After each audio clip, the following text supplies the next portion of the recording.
Welcome back, brothers. I'm Over. Tonight's story, we got the return of Tyberos with the help of some Black Templars. Before we get into madness, be sure to like and comment any videos and topics you want to see in the future. Be sure to subscribe from the Emperor. I want to thank you guys for the support. I've been killing it. And before I forget, make sure to check out the Patreon, the link below. There you'll find all the access to our old videos. Now, let's get to the madness. The pilgrim ships burned without sound. In the void there was no scream, only the slow and blasphemous flowering of light as sacred hulls split apart and vented their dead into the cold between worlds.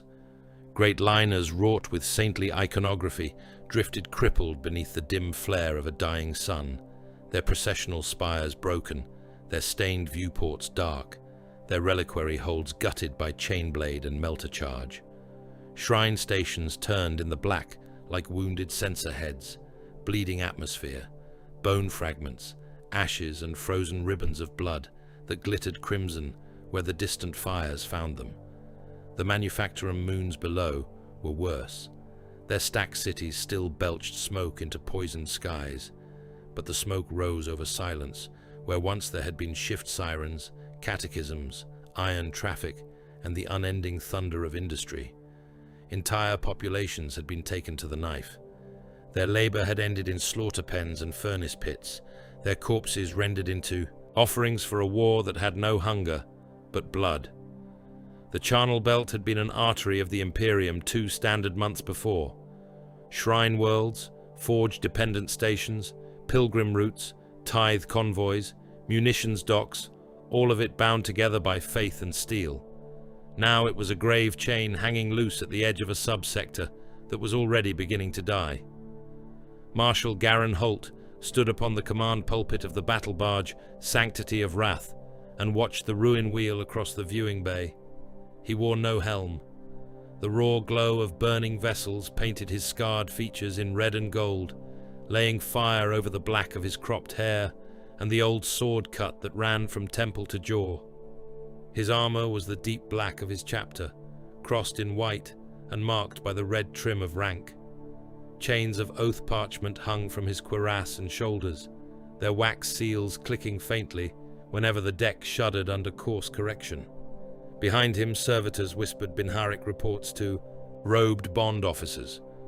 The bridge crew worked in disciplined silence beneath the hanging icons of the God Emperor and the long black banners of the Crusade. None of them spoke first. The dead outside had done all speaking that was needed. At last, Holt said, "Read the convoy marks again." A serf bent low over the Auspex lectern. "Pilgrim Convoy Sanctus Viridian Lord Marshal, 7 major hulls, 13 escorts, 2 reliquary tenders. All signals ended within the span of 1/4 watch. Survivors. None found in Vox range. Life signs aboard the nearest hull are scattered and failing." Holt turned from the stars. "Bring us alongside." The Sanctity of Wrath adjusted with the patient majesty of a fortress in motion. Magnified through armored viewglass, the nearest pilgrim vessel came into full relief. Its name, once written in beaten gold across the prow, had been hacked away. The hull plating beneath the command balconies had been studded with corpses. Priests in void robes and choir garb had been crucified with boarding spikes through neck and sternum. Their heads had been severed and wired in garlands around a desecrated icon of the Emperor.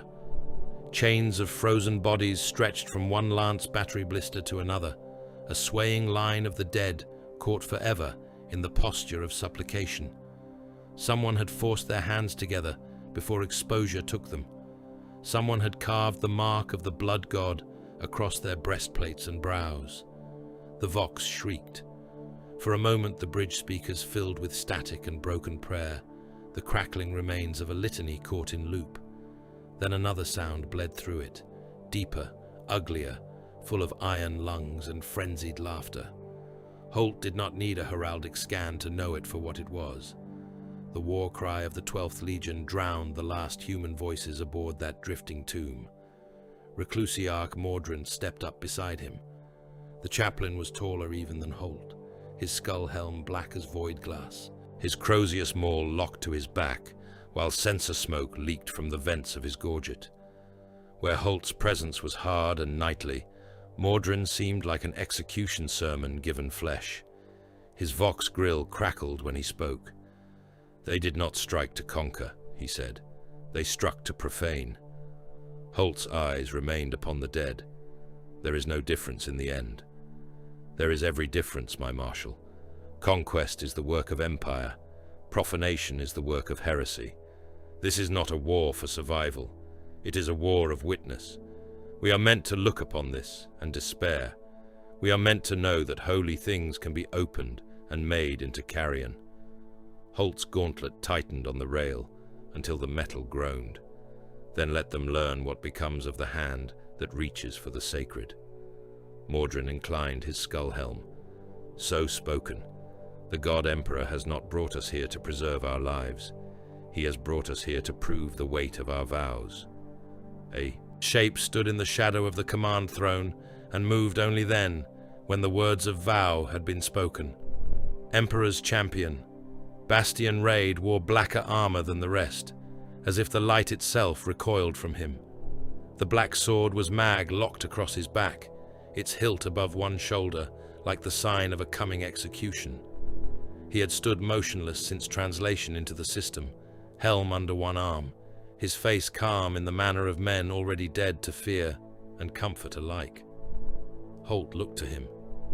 "You have said nothing since we crossed the Mandeville line." Bastian Raid lifted his gaze to the desecrated pilgrim ship. He was younger than Holt, but only in years. In his eyes, there was the stillness of old stone before storm. "I have no words for carrion." "Then speak for judgment." Raid's answer came low and hard. "There is a champion at the heart of this butchery. Name him to me, and I will cut him down. I will take his head from his ruined shoulders and cast it at the feet of the throne in my prayers." No man on the bridge mistook the vow for boasting. It was spoken with the terrible simplicity of the chosen. Holt inclined his head once. "Then your blade is promised." The bridge officers snapped to fresh urgency as data streams thickened. The enemy had not gone far. Vox ghosts, drive signatures, fragments of distress traffic from the outer stations, all of it resolved into a widening map of murder. Worlds bled, stations vanished, grain moons ceased transmission. A dozen assault vectors crossed and recrossed each other like cuts over old scar tissue. The World Eaters were not rampaging blindly. They were moving with purpose. Far away, aboard the battle barge Gore Testament, Drekkarth Kool stood in a chamber built from atrocity and iron. Chains hung from the vaulted ceiling on motorized winches, each chain bearing corpses, body parts, flensed hides and offerings nailed together in fresh patterns by the warband's butcher, priests. The deck was slick with gore ankle deep, where the blood drains had choked. Servo cherubs with their skin torn away drifted in stuttering loops beneath the ceiling, carrying censers filled with the smoke of burning parchment and human fat. The bridge crew had long ago ceased resembling naval officers. Most were helm-locked thralls and mutilated slaves wired into their stations, their eyes sewn open, their tongues removed, their blood tithed through copper tubing into brass basins before the command throne. Kool ignored the screams. He ignored almost everything that was not the Count. A slave adept knelt before him, shuddering as the data spikes in his spine chattered with incoming reports. "The tally rises, Lord. Pilgrim dead beyond 10 million in this cycle. Manufactorum labor casts rendered in full on Orthex Minor. Shrine levies butchered on the Halbrecht stations. The beacon threshold nears." Kool's laughter was a chain dragged across iron. He was immense even for one of his breed, his crimson armor layered in trophies, his chain axe resting across one shoulder, its teeth glutted black. Butcher's nails growled under the scalp plugs of his shaven head, making the muscles of his jaw knot and release in waves of almost constant pain. He welcomed it. Pain kept the blood-song sharp. "Nears is not enough," he said. The slave flinched. "Lord, the worlds already break. Imperial response gathers. Let it gather." Kool stepped down from the throne dais and seized the wretch by the throat, lifting him until his bare feet kicked above the deck.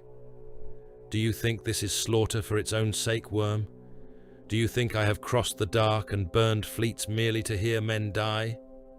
He drove the slave onto an iron spike jutting from a nearby pillar. The body convulsed and sagged there, bubbling red into the gutter trench beneath. Cool turned to the hololithic image hanging over the bridge. It showed an ancient moon in pale fracture lines, its surface marked by dead shrines and buried vault complexes, older than most imperial records dared admit. Vanikar, a moon shrine once raised over a holy reactor labyrinth, its relic crypts and catacomb engines forgotten beneath later wars and time. There, beneath the moon's broken sanctuaries, old machine hearts still slept. "Vanikar will wake," Cool said, voice thick with fervor and murder. "Not to prayer, to blood. The catacombs will drink. The reactor vaults will sing in red. I will make a beacon from slaughter vast enough that every soul in this rotting belt feels it in the marrow. Let the loyal dogs come. Let them bleed trying to stop me. Their dead are fuel as surely as the weaklings of the Manufactoria." One of his lieutenants, helm crested in brass and bone, beat his chest with a chain-bound fist. "Blood for the blood god." Cool bared his teeth. "Yes, but more than that. Let the Imperium learn what devotion is when every shrine becomes a throat." On the sanctity of wrath, the answer came in steel. Holt did not wait for reinforcement, nor for petition, nor for consensus from any other loyal commander in that ravaged span of void. A World-Eater harvest ship had been marked withdrawing from the site of the massacre, its holds swollen with corpses and captives, its drives laboring under obscene burden. Holt gave the order at once. Board. Thunderhawks launched from the battle barge's armored bays in volleys of black and white. Boarding torpedoes screamed after them. The harvest ship opened fire late, its gunnery crew sluggish from overconfidence or butchery, and the first salvos from the sanctity of wrath smashed open its port batteries before they could range properly. Then the Black Templars were on it. Holt led the breach. The melter charges blew inward. Heat flashed through the corridor and left the air tasting of copper and burnt insulation. Sword brethren surged through the breach point in a wall of black ceramite and white. Tabards, storm bolters hammering, chains wards revving high and vicious. The first World Eaters came at them roaring, red armor splashed with old blood, chain axes raised. Bolt shells burst bodies apart at close range, spraying armor plates and bulkheads with gobbets of meat and burning bone. A berserker crashed into Holt with enough force to shake the corridor and chop sparks from his pauldron. Holt split the chain axe haft with his power sword and drove the blade through the traitor's gorget, wrenching it free in a wash of arterial black. "Forward," he roared. "No halt, no respite. Cast them down." Mordrin's Crozius pulped a helm into fragments of brass and skull. Bastion Raid said nothing at all.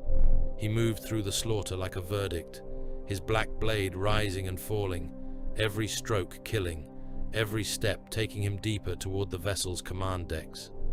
The decks were won by blood price, chamber by chamber. Breach hatches blew. Magazine corridors became charnel trenches. Servitor pens spilled eviscerated captives. One hold contained nothing but stacked bodies, flensed and wired in chains from ceiling to floor, each corpse marked with ritual cuts that formed geometries of offering when seen from the gantry above. Another held survivors, barely living workers and pilgrims crammed against the bulkheads behind electro-lash grids, waiting their turn at the knives. The Templars cut them free where they could, but most were too broken to rise. Then they reached the strategium and found the truth. The bridge had been abandoned minutes before impact. Data slates still blinked across the command lecterns. Hololithic fleet paths spun above an altar made from severed arms. Auspex records, astropathic fragments, and preloaded route ciphers painted the shape of the deception in merciless clarity.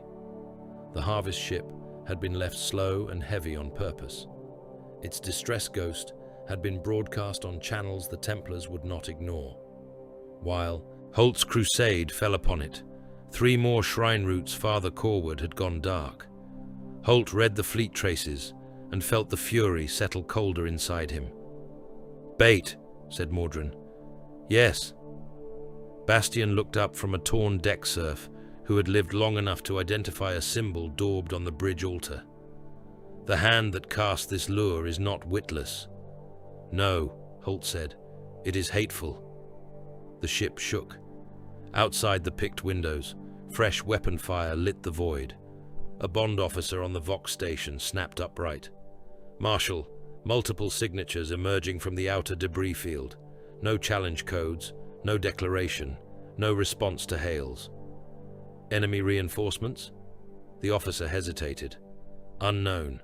They are engaging the traitor escorts. Kill pattern is extreme. 2 escorts broken already. Another is venting atmosphere from prow to engine spine." Holt moved to the viewplate as the outer dark filled with motion. Shapes slid from behind wreckage and lightless. Drift hulks, black on black, almost invisible until the gun flashes came. Long, predatory vessels, blunt prows, scarred hulls. No wasted signal traffic, no banners flung wide over Vox bands, no theatrical broadside challenge. They struck like ambush beasts, appearing close, firing once, then altering vector with uncanny precision to tear the throat from the next target. A traitor frigate died under converging lance fire. Another vanished in a white blossom as attack craft bored into its flanks and set off the magazines. "Identify," Holt said. The reply took longer than it should have. When it came, the bond officer's voice had roughened. Imperial heraldry confirmed. Carcharodons. Even on a deck conquered from the World Eaters, the word chilled the air. They returned to the sanctity of wrath beneath the shadow of the newcomers. The unfamiliar strike vessels held station off the battle barge's flank for less than a quarter hour before a Thunderhawk, black and austere, locked to the primary boarding gantry with the hard finality of a coffin lid. No honor guard announced the arrival. No Vox rite preceded it. The first figures down the assault ramp were giants in dark grey plate, scarred and trophy-marked, their helms shark-toothed, their movements slow with the confidence of things that had never needed to hurry for fear of prey escaping. They did not look about in wonder or challenge. They merely assessed firing lanes and exits. Then Tyberos came. He seemed too large for the ramp that bore him. Tactical dreadnought plates sheathed his bulk in slabs of ancient ceramite and adamant. Cables, seals, and void scars marked the armor like old wounds. His helm was a predator's death mask, its eye lenses dim and cold, its jawline severe. In either hand, he carried monstrous gauntlets, whose killing edges purred with caged force.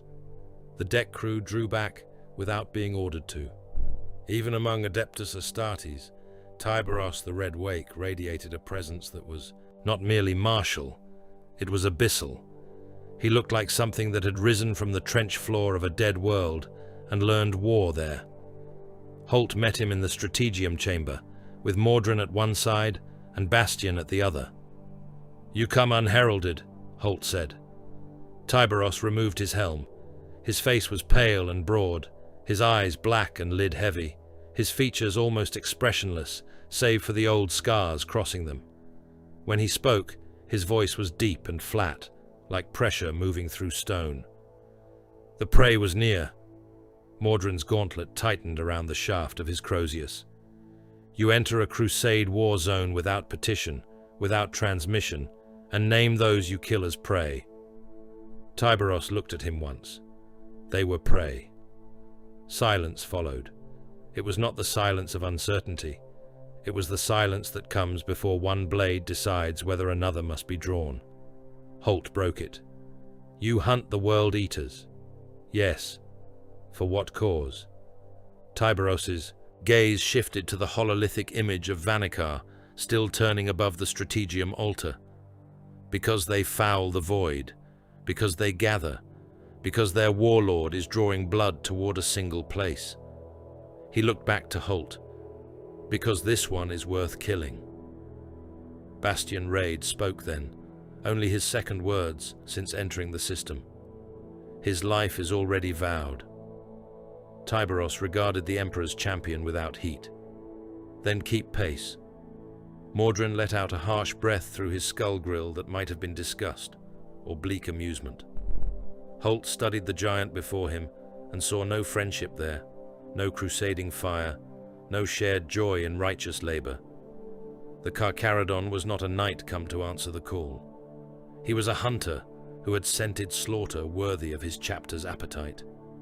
Yet beyond the viewports, the charnel belt burned, and farther inward, worlds were dying by the hour. "We have the enemy's trail," Holt said. "We have the name of the moon, shrine where his right will culminate. Alone, either of us spends ships and brothers in the dark, while more of the Emperor's realm is carved open. Together, we cut through him before Vanakar wakes." Tyberos gave no sign of approval. "Speak the hunt." Holt placed his gauntlet upon the hololith. Vanakar glowed blood red beneath his hand. "Then hear it. By oath of the eternal crusade, by the blood of the faithful murdered in this belt, by the throne that judges all treachery, this war is now bound. We will hound Drekarth Kul from burning orbit to shrine crypt. We will break his fleet. We will cast down his butchers. We will kill him where he stands deepest in his blasphemy. Let this hunt be named the Void Fang Crusade." The title hung in the chamber, harsh and cold. Tyberos replaced his helm. "Name it what you will, Black Templar. The prey still runs." Holt's eyes hardened. Not for long. Beyond the battle barge, the dead drifted in the black around burning. Pilgrim ships and desecrated stations, while ahead in the darkness, the warlord of the World Eaters fled toward Vanakar with a moon's damnation in mind. Engines kindled, fleet signals flashed. The crusade turned inward, toward deeper ruin, and in the void between the stars, two very different kinds of loyal killers went to war side by side without trust, without warmth, and without mercy. The War Council assembled beneath a vaulted ceiling of black iron and hanging oath scrolls, while St. Orison's halo turned upon the Strategium hololith like a wound that had learned to spin. The orbital dock had once been a place of blessed industry, a ringed station of anchor spars, reliquary berths, pilgrim intake halls and munition vaults girded around the skeletal remains of an older shrine platform. Now the lumen projection showed its scars in blood-red overlays. Whole arms of the station had been plated over with scrap armor and murder gantries.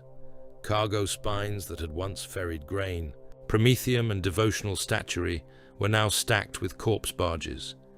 Macro batteries sat where sanctified signal towers had stood. Great ventral pits glowed with forge heat, where the World Eaters rendered flesh, loaded ammunition, and fed the appetite of a wider campaign that reached across the charnel belt like a hand of slaughter closing around a throat. Marshal Garin Holt stood at the head of the long adamant table, hands locked behind his back, pale fire from the hololith painting his scarred face. The white cross upon his breastplate seemed to catch and hold the station's bloody light, as though it would not allow the stain inward. To his right stood Reclusiarch Mordrin, skull helm fixed in place, sensor chains whispering with every slight shift of his war gear. Bastion Raid remained behind them both, silent as a drawn execution blade, one gauntlet resting on the hilt of the black sword. Across from them, the Carcharodons waited in hard stillness. Tyberos the Red Wake took up more space than any throne had been made to grant him, his hulking form encased in ancient plate, scarred by void war and older hunts. His red brethren flanked him without movement, helmet lenses dull as deep water. No incense softened the chamber. No chant of welcome had been offered. The void itself would have seemed warm beside the silence between the two chapters. Holt broke it with the voice of command. St. Orison's halo is a blasphemy anchored in the Emperor's realm. It hangs above the bones of consecrated works. Its decks are wet with the blood of the faithful. Its holds choke with captives awaiting the knife. It will be taken, purged and sanctified in fire and prayer. Tyberos looked upon the spinning image only once before speaking. "It will be gutted." Holt's eyes hardened. "You choose your words too narrowly, Redwake." "I choose them precisely." Tyberos's voice was low and level, the sound of stone lowered into a black sea. "Its command. Decks matter. Its drives matter. Its data vaults matter. The flesh hanging from its beams does not. The altars do not. The shell does not. Strip command. Kill the nerve. Leave the carcass adrift." Mordred's skull helm angled toward him. "You speak of a shrine dock of the Imperium as though it were a beast brought to hook." Tyberos did not look at the chaplain. "It is." A bondservant at the far edge of the chamber swallowed audibly. Holt ignored the sound. "You mistake us if you think this crusade wages war for expedience alone," he said. "This station has been profaned. Its walls have heard catechisms drowned in butchery. Its chapels have been made into slaughter cells. We do not merely break such places. We cleanse them. We reconsecrate them in the Emperor's name, that the stain does not stand." Tyberos turned his helm a fraction. In that slight movement, there was more challenge than another man might have poured into a roar. Time spent blessing metal is time bought for prey. Holt stepped closer to the hololith. "And time spent treating every holy place as refuse is the language of beasts and raiders. I will not prosecute war as though all things are equally discardable. We are not carrion lords. We are the Emperor's wrath." For a moment the strategium felt one breath away from rupture. Then Tyberos gave the smallest inclination of his head. "Then be wrath," he said. "My brethren will be the dark." It was not agreement. It was something colder. A division of method, nothing more. Mordred keyed command seals into the table, and the station's inner geometry sprang open in layered detail. Dock spines, power trunks, macro battery galleries, ammunition vaults, shrine decks, processional rings, barracks pods, void shield nodes.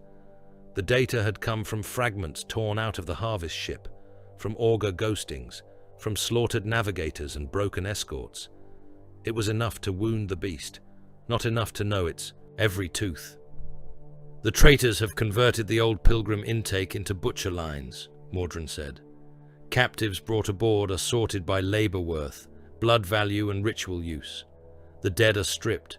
Bone, fat, flesh, blood, all carried into separate channels.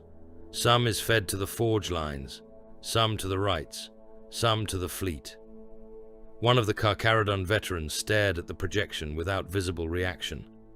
Holt saw his reflection in the hololith, a grey giant with shark-tooth etchings around the helm grill, and wondered whether anything in that tally of sacrilege had moved him at all. "The macro batteries must be silenced by direct force," Holt said. "We strike from the forequarter, with our boarding wings under cover of full broadside. Sword brethren will break the primary corridor lines. Initiates and assault brethren will widen the breach. We seize the chapel ring and the command axis, then drive inward until the station's shrines are reclaimed." Tyberos rested one clawed gauntlet upon the table's edge. "While you make noise, I enter here." A rune flashed in the station's lower lattice, close to the power spine and far from any main transit hall. Mordred gave a scornful rasp. "Maintenance darkways." "Service guts," Tyberos replied. "Old ducts, coolant arteries, pressure shafts. No honor there, only killing." Holt studied the route. It was viciously clever.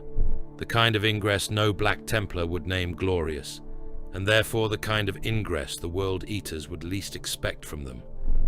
"You intend to cut the power?" "Yes." "And when the station is blind?" "We hunt." Bastion Raid finally moved, stepping into the light. His face was austere, bloodless, set with that terrible calm which lived only in men already claimed by a vow greater than life. "When the dark falls, your kind will know friend from foe?" Tyberos regarded him. "We do not need much light to kill. Traitors." Holt lifted a gauntlet before Raid could answer. "So be it. The station will be struck in twin fashion, by open judgment and by silent execution. Let the enemy learn there is no wall thick enough and no darkness deep enough to save him. Mordred planted the iron-shod heel of his Crozius upon the deck. Then let it be written before the throne. This assault is not for victory alone. It is penance imposed upon the unclean. Every hall won shall be washed in their blood. Every altar stolen shall be taken back in oath and flame. Tyberos' answer was without heat. Speak your rights. I will bring heads. St. Orison's halo hung amid a grave wreath of escort hulls and corpse lighters, its mass blotting the stars as the loyalist task force closed. The station's vox towers spat profanity and static into the void. Pilgrim hymns, corrupted and stretched into obscene mockeries, spilled across battle channels while the dock's outer batteries rolled toward the approaching Imperial ships. Then the void opened in fire. The Sanctity of Wrath and her escorts unleashed the first broadside in disciplined sequence, lance fire stabbing out in pale judgment, while macro shells roared from armored flanks. St. Orison's halo answered with ruin. The station's batteries vomited streams of incandescent death that tore one escort apart from prow to reactor, throwing out a cloud of burning debris and void-frozen crew. Another loyalist vessel lost a whole side of its superstructure in a single impact, the wreckage spinning away in silence while the rest of the line drove on through the murder storm. Within launch bays lit by warning runes and shrine lamps, Black Templars boarded in ordered wrath. Thunderhawks trembled against their clamps. Boarding torpedoes thudded into loading cradles. Initiates knelt in rows, while chapter serfs moved among them, bearing relics and chains of oaths. Mordred walked those iron ranks with skull helm lifted toward them like death itself, making inspection. "No pity," he intoned, his voice booming through deck vox and the marrow of every warrior present. "No weakness, no hesitation. That station is a throat-speaking blasphemy into the Emperor's night. Go now, and close it forever." Helms locked into place, chain blades revved. 1,000 private prayers died as launch klaxons sounded. Holt stood in the foremost Thunderhawk, with his sword brethren packed close around him, the craft shaking under evasive maneuvers as it plunged toward the station through flak bursts and burning wreckage. Through the assault ramp slit, he saw St. Orison's halo loom huge and obscene, its saintly statuary defaced, its docking arms hung with skinned corpses like votive streamers in hell. Enemy fire slashed past in molten lines. One Thunderhawk to port took a hit through the engines and rolled end over end into the station's outer lattice, vanishing in a sheet of expanding flame. The craft to starboard weathered 3 impacts and still came on, black smoke trailing from its wings. "Steady," Holt said. No one answered. They did not need to. The impact came like the fist of a god. Magnetic clamps screamed. Breach charges fired. The ramp dropped. The corridor beyond was already full of the enemy. World Eaters in red plate charged through smoke and ruptured steam, chain axes howling, their armor crusted with old blood and fresh scripture daubed in arterial black. Holt met them head-on. His power sword split the first from collar to hip in a burst of ionized gore. Beside him, a sword brother took an axe to the faceplate, hard enough to cave the helm in and shatter the neck beneath, yet the line did not falter. Bolters barked in the close confines, each shot a hammer blow of explosive death that filled the air with meat spray and broken ceramite. The passage became a furnace corridor of muzzle flash and chain teeth. "Forward in his name," Holt thundered.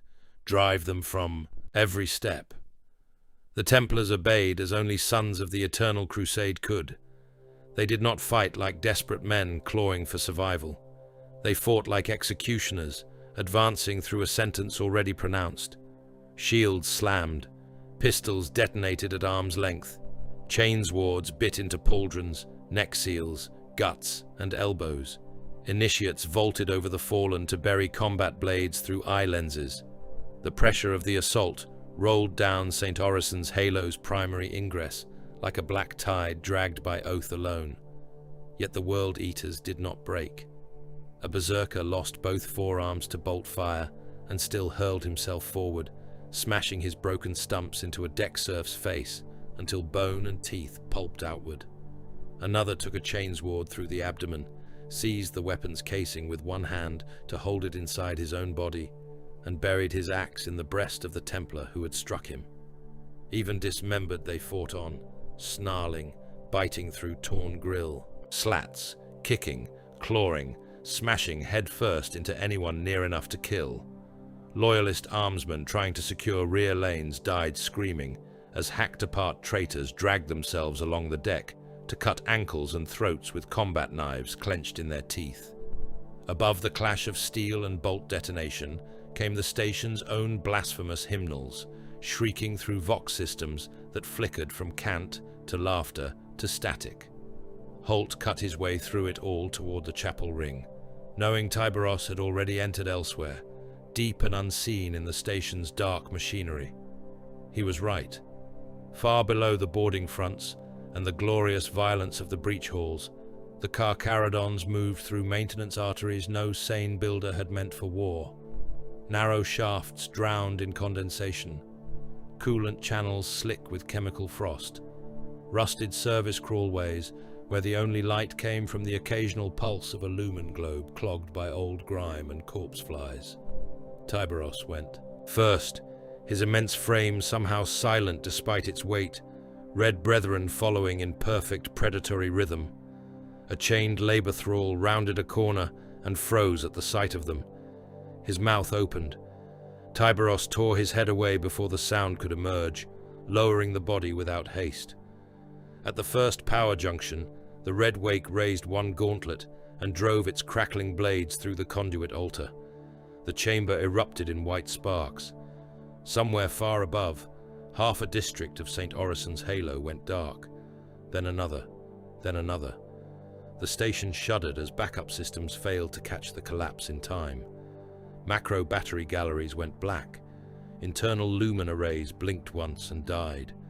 Emergency runes bled dim red into the murk, turning whole corridors into arterial tunnels, where the only clear sounds were the hiss of ruptured lines, the distant thunder of battle, and the approaching footfalls of things that hunted by instinct older than fear.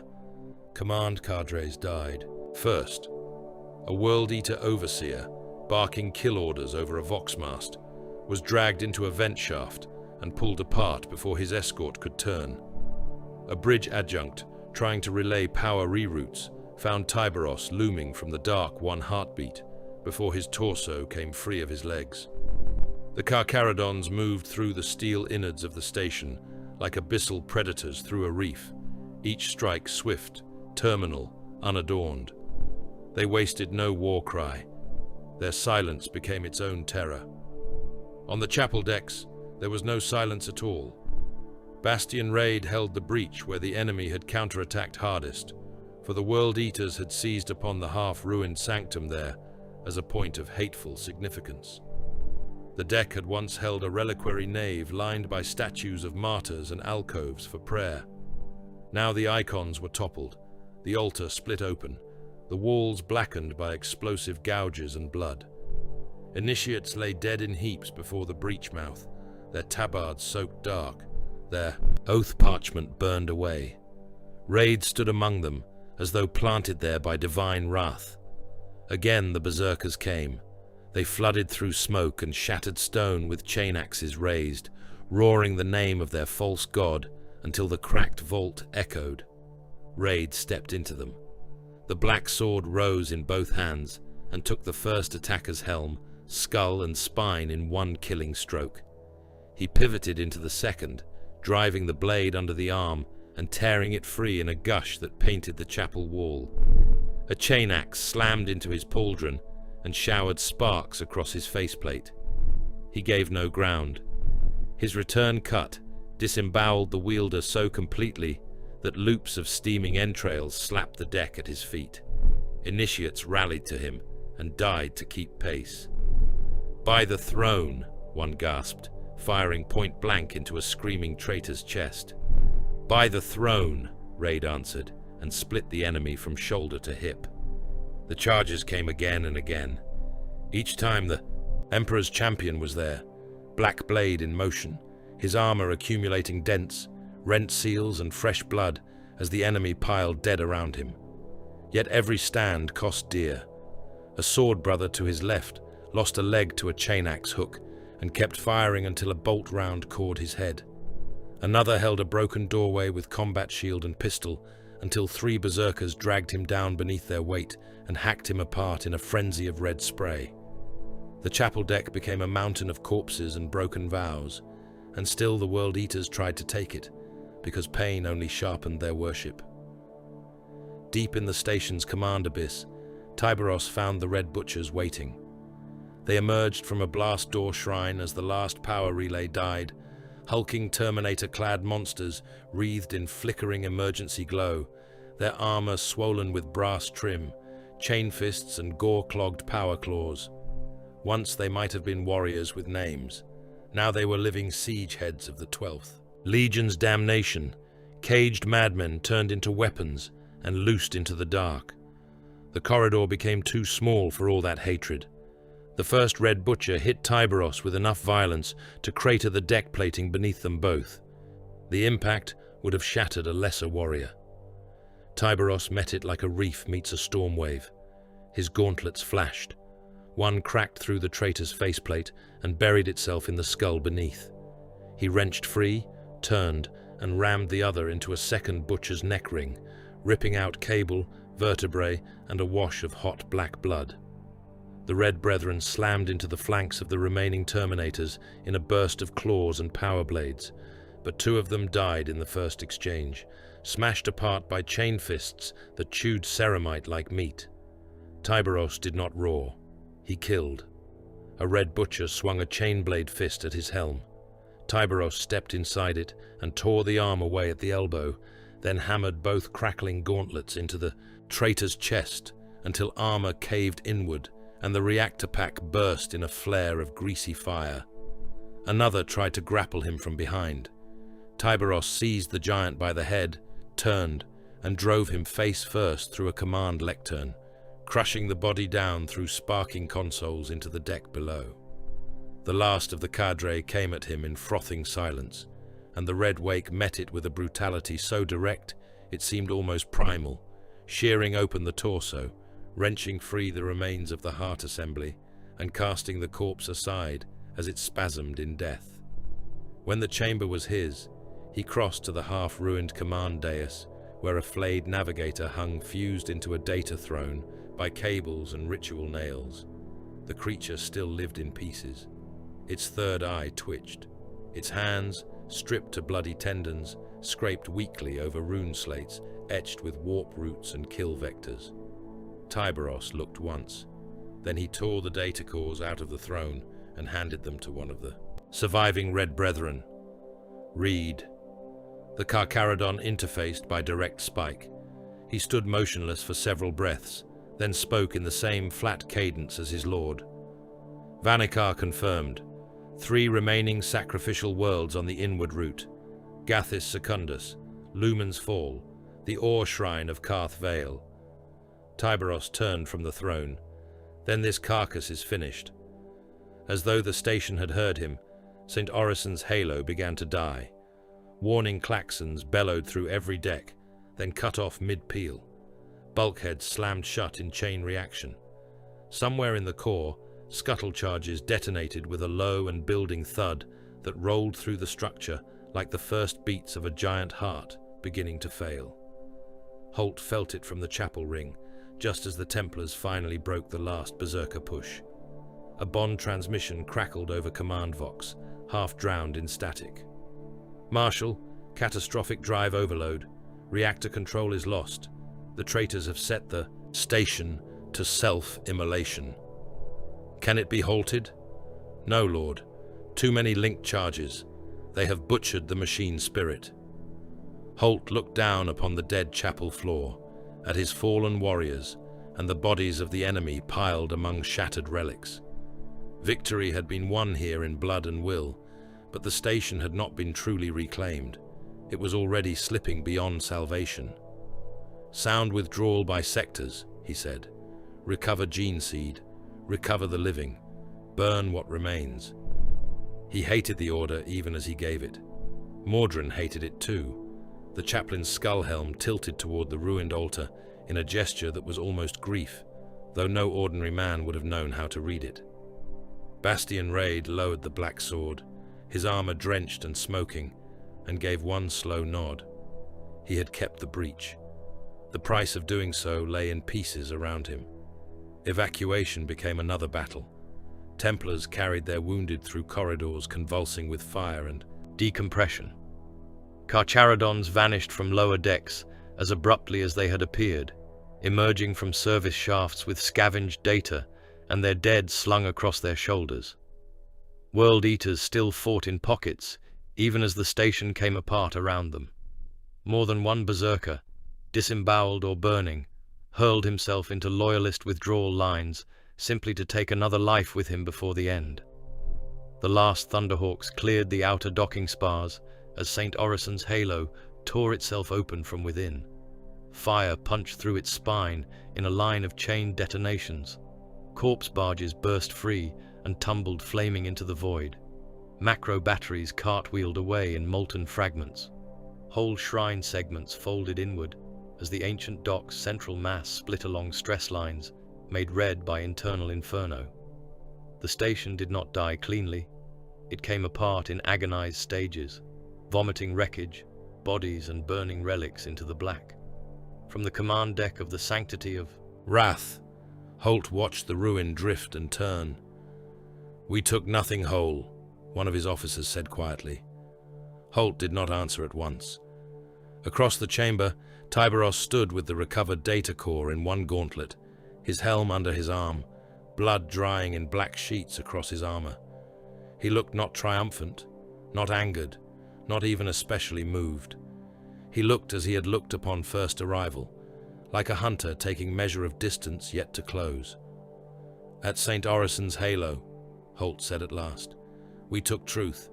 The enemy still runs toward Vanikar. He still has worlds marked for the knife. He still believes our wrath can be delayed by giving us corpses to mourn and shrines to reclaim." His gaze turned hard as temple stone. "He is mistaken." Tyberos handed over the data core. 3 worlds. "Yes. Then choose which dies first if we fail." Mordrin's vox grill snarled with the sound of a beast in prayer. "None will die unavenged." Tyberos replaced his helm. "Vengeance is for after the kill." Holt met that abyssal stare of red-lit lenses and felt again the shape of their alliance. No brotherhood, no comfort, only necessity forged in the sight of a foe too monstrous to leave unhunted. "Set course inward," he ordered, "to the next world on Kuhl's chain. We strike again before the blood dries on our armor." Engines answered. Fleet orders flashed through the battered loyalist formation.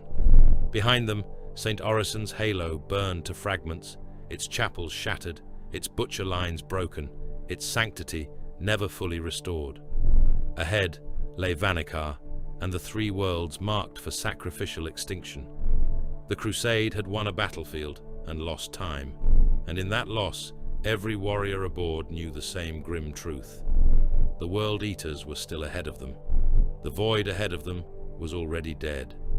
It did not bear the clean emptiness of lawful interstellar dark, nor even the ordered desolation of regions long, stripped by war and left to drift in solemn ruin. This was a grave sea churned and fouled by recent slaughter.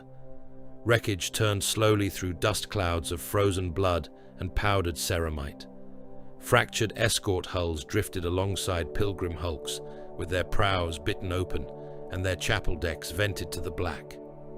Reliquaries spun among them like broken censers, some still chained to lengths of torn docking cable, some vomiting the ashes of saints into the endless cold. Here and there, void shields had collapsed so violently around dying vessels that their crews remained flash-frozen across ruptured compartments.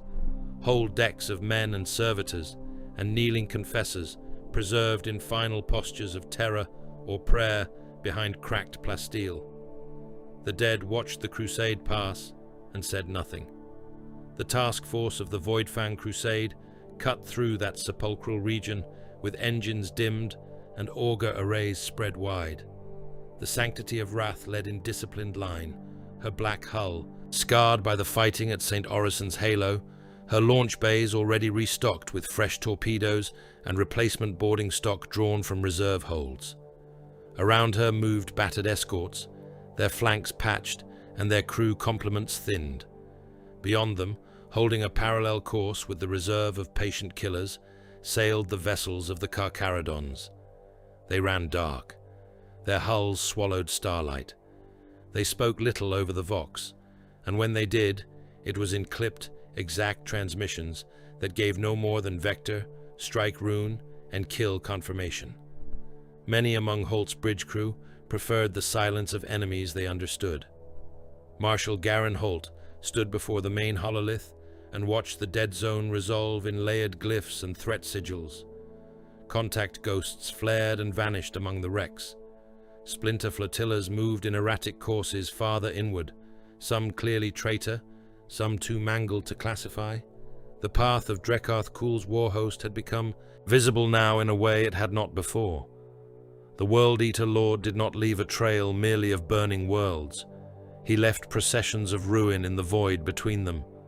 Every convoy he had broken, every shrine vessel gutted, every escort torn open and left drifting had become another bead on the rosary of blood he was drawing inward toward Vanikar. Reclusiarch Mordrin stood beside Holt, helm tilted toward the hololith, as if he listened for heresy in its machine hum. "He means us to see it," the chaplain said. "Not merely the corpses, the order of them, the progress of his blasphemy." Holt's gaze did not move. He wants wrath to outrun wisdom. He wants grief to become haste. Then we shall deny him both. Behind them, Emperor's champion Bastion Raid remained motionless in the shadow of a banner shrine, the black sword mag locked across his back. The dents and scored cuts in his armor from the chapel deck of St. Orison's Halo had been repaired only in the crudest sense. Fresh ceramite plates covered breaches. New oath scrolls had been chained over older rents.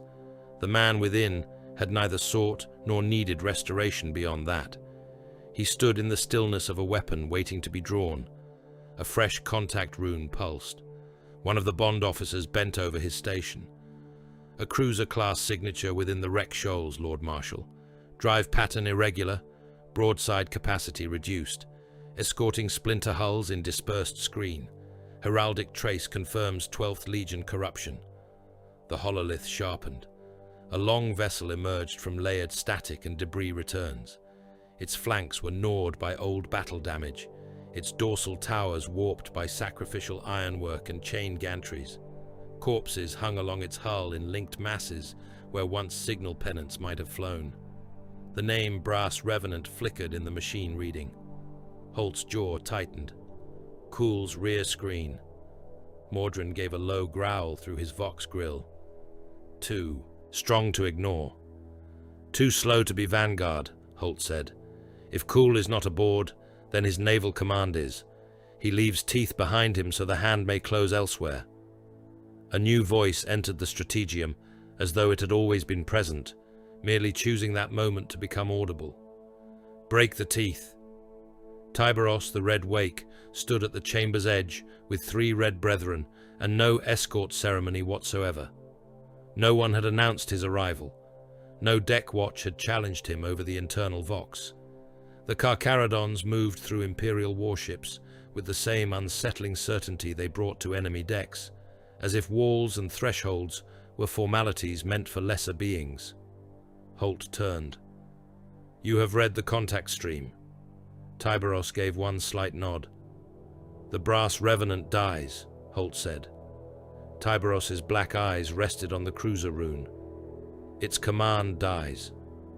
Mordrin's gauntlet touched the shaft of his Crozius. "And the slaves, the captives, the profaned?" Tyberos looked at him without expression. If they stand between us and the throat, they die with it. The words hung cold in the strategium. Holt had heard enough from the Carcharodon lord by now to know that there was no cruelty in the statement for its own sake. That made it no less hard. "We will board in strength," Holt said. "My crusaders take the launch bays, the gun decks, and the command approaches. We cripple maneuvering, silence transmission towers, and purge every shrine of corruption." Tyberos stepped to the hololith and touched one rune set deep inside the cruiser's central mass. "I go here." "Internal void lock arrays," said a bond officer before he could stop himself. Tyberos did not even glance at him. "Mag walk insertion, hull cut, no guns, no vox challenge, no heat." Mordred's helm inclined with obvious disdain. "Crawling over a traitor hull in the dark like carrion feeders." "Like hunters," Tyberos said. Holt weighed the projection, the ingress line, the kill angles beyond. The Carcharodon plan was savage in its economy. While the Templars broke the enemy's face, the sharks would already be inside the ribs. "So be it," Holt said. "We strike together. The cruiser must not transmit ahead. If Cool is herding us, I will not allow his hounds to bark warning." At the name of Cool, Bastian Raid finally spoke. "If he is aboard, he dies." Tyberos's gaze shifted to the Emperor's champion. "If he is aboard, he will spend lives to leave." Holt answered before Raid could. "Then we make the price too high." The Void Strike began without fanfare. No grand broadside announced the attack. The dead region around the brass revenant swallowed and distorted auger returned so thoroughly that the Loyalists were able to close farther than any sane commander might have thought possible. Black Templar boarding torpedoes launched from the sanctity of Wrath in hard silence, their drives flaring only in the final approach. Assault craft followed beneath the shadow of drifting wreckage. Farther off, and almost impossible to track with the naked eye, dark figures detached from Carcharodon, strike hulls, and moved across the void on mag boots and thruster whispers, linked by black tether lines as they crossed a gulf of frozen corpses and jagged metal toward the traitor cruiser's flank. Tyberos led them himself. To watch the Carcharodons deploy was to watch war reduced to predatory essence. There were no vox prayers, no roared battle catechisms, no ritual declarations over squad channels. Each warrior moved when the lord ahead of him moved. Each cut where the line required cutting. Their armor was stripped of all that did not serve the kill. No tabards, no relic banners, no devotional streamers, just old plate, scar tissue, weaponry, and the dark. They crossed the hull of a dead pilgrim escort first, boots thudding softly on frozen plating layered with frost and flensed skin. A reliquary casket drifted past Tyberos's helm, its silver doors torn away, the bones within turning end over end in the emptiness. He did not look at it. Neither did his brethren. They left the saint to the dark and went on. Then the brass revenant loomed above them, a red and brass cliff face pitted by old impacts and draped in chains of void-frozen dead. Some of the hanging corpses still wore imperial naval coats and deck rigging belts. Others were naked down to ritual cuts and hook punctures, their flesh turned black by the cold. Blood had frozen in thick fans where decompression had taken them. Tyberos anchored one gauntlet into the cruiser's flank, waited until the last of his kill team had locked on, then drove a melter cutter into the plating, with no more hesitation than a butcher opening a carcass. Inside, the Black Templars hit first with thunder. Boarding torpedoes punched through the forward launch complex in paired impacts that blew hatch covers inward, and sent slabs of armored decking spinning through the blood-slick chambers beyond. Holt came out of the foremost tube in a storm of smoke and bolt fire, his sword brethren close behind him, white tabards snapping in the pressure fluctuations. The launch bays of the brass revenant had been turned into abattoirs. Cargo lifters stood abandoned among stacked munitions pallets and chains of butchered void crew hanging from gantries. Blood had spread in dark sheens across the deck, and then half-dried beneath heat lamps, making every step treacherous. Grav plates flickered with damage, sending shell casings and loose bone fragments into brief, ugly drifts before slamming them back down. World Eaters charged through it all at once, roaring from behind landers crusted in gore and from the shadows of fuel towers where they had been crouched in ambush. Bolt fire detonated at arm's length. The first impacts tore red-armored traitors apart in blasts of bone and brass. The next wave crashed into the Templars before the smoke had cleared. Chainaxe struck Power Sword. Ceramite rang like temple bells being beaten to pieces. A Black Templar initiate lost his footing in a lake of blood and died under 3 hacking blows before he hit the deck. A berserker took a bolt round through the mouth that blew out the back of his helm, yet still lurched on long enough to bury his axe in a crusader's thigh. "Hold the bay mouths," Holt roared. "No discharge into the outer skin. Kill clean and kill close." They obeyed. Every shot was measured against the void beyond the hull. Men fought with muzzles pressed to breastplates, blades driven under gorgets, combat knives jammed through eye lenses. The risk of puncturing the ship made the fighting more vicious, not less. There would be no cleansing volleys here, no easy saturation fire. Every traitor had to be put down hand to hand, as though judgment required the touch of the one delivering it. On the cruiser's flank, Tyberos, entered by darkness and pressure loss. The cut section fell inward with a whisper of venting atmosphere, and the Carcharodons flooded through a maintenance chamber where naked deck slaves had been stacked for eventual butchery. One of the slaves scrambled up, hands spread in supplication. Another tried to point, to show them a route inward, words tumbling soundlessly from a split mouth through the emergency masks the traitors had left them. A red brother put a bolt through each of their heads and moved on. No one paused. No one explained. The chamber after that held crippled World Eaters laid on iron racks beneath hanging chains, their limbs gone or cauterized down to stumps, nails snarling under their scarred scalps, while medici servitors harvested what could still be rendered useful from them. One traitor tried to lift a pistol with the fingers he still possessed. Tyberos tore the weapon and the hand from him in one movement and crushed the skull before its owner finished drawing breath. The rest of the wounded died where they lay, throats opened, reactor lines ruptured, hearts punched out through chest plates. The medici thralls died with them. Far above, Black Templar armsmen securing the rear approach watched it happen over shared internal pict feeds and began muttering furious litanies into their helm channels. Holt heard fragments through command vox as he carved a path out of the launch bays and into the adjoining transit spine. They kill the helpless. They kill without judgment. They are no better than void predators. Mordrin heard it too. The Reclusiarch crushed a World Eater's jaw with the head of his Crozius and voxed back one answer only. "Keep your wrath upon the traitor until the work is done." Yet the unease remained. The Carcharodons were allies, but their war had none of the right the Templars wrapped around their violence. The Black Templars killed as knights of a holy empire. The Carcharodons killed as though the Imperium were an ocean full of things to be culled. The two thrusts converged in the cruiser's inner decks, and with convergence came the rupture. Holt found Tyberos in a secondary command annex where blood still ran in threads from the walls. Half a dozen deck officers in naval rags lay dead where they had thrown down weapons and codes alike. 2 wounded traitors, both missing legs from earlier fighting, had been dragged from cover and opened from throat to pelvis.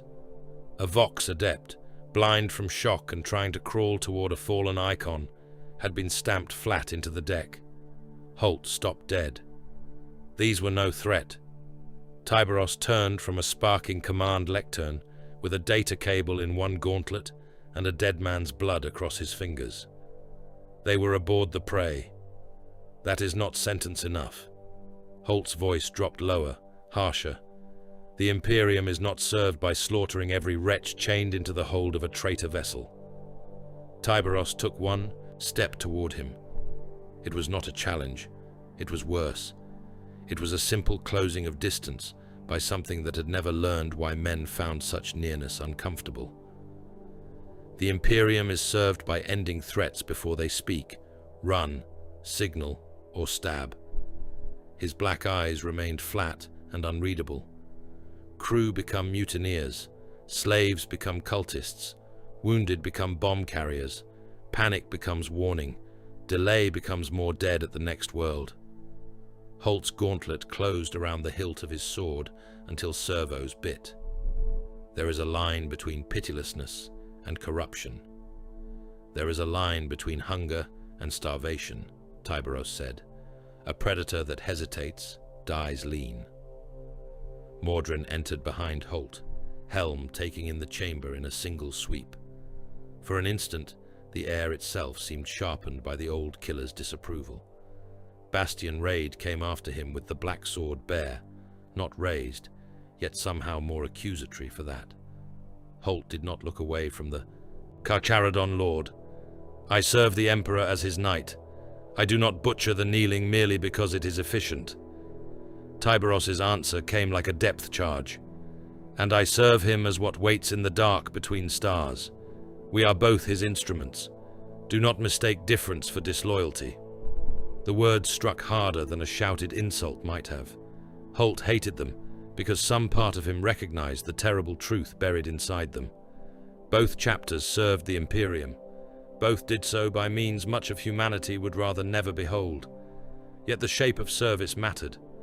One was a mailed fist raised before the faithful. The other was a jaw that closed unseen below the surface. Knight and shark. Neither would become the other.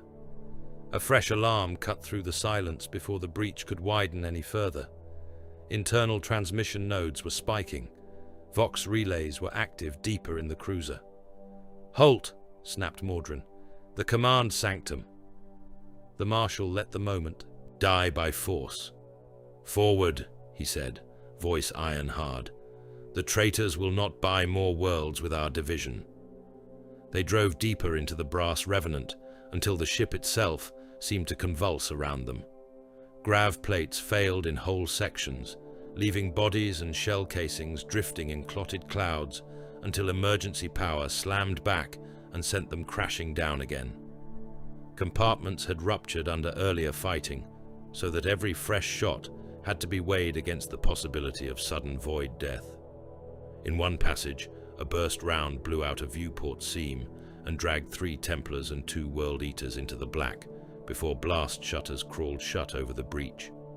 In another, bodies floated waist-high in a compartment where pressure and gravity had only half returned, making every movement a nightmare of blood and recoil. They found Kuhl's chosen rearguard at the threshold of the command cathedral. The chamber beyond had once been the cruiser's bridge, but the World Eaters had remade it into a shrine to slaughter.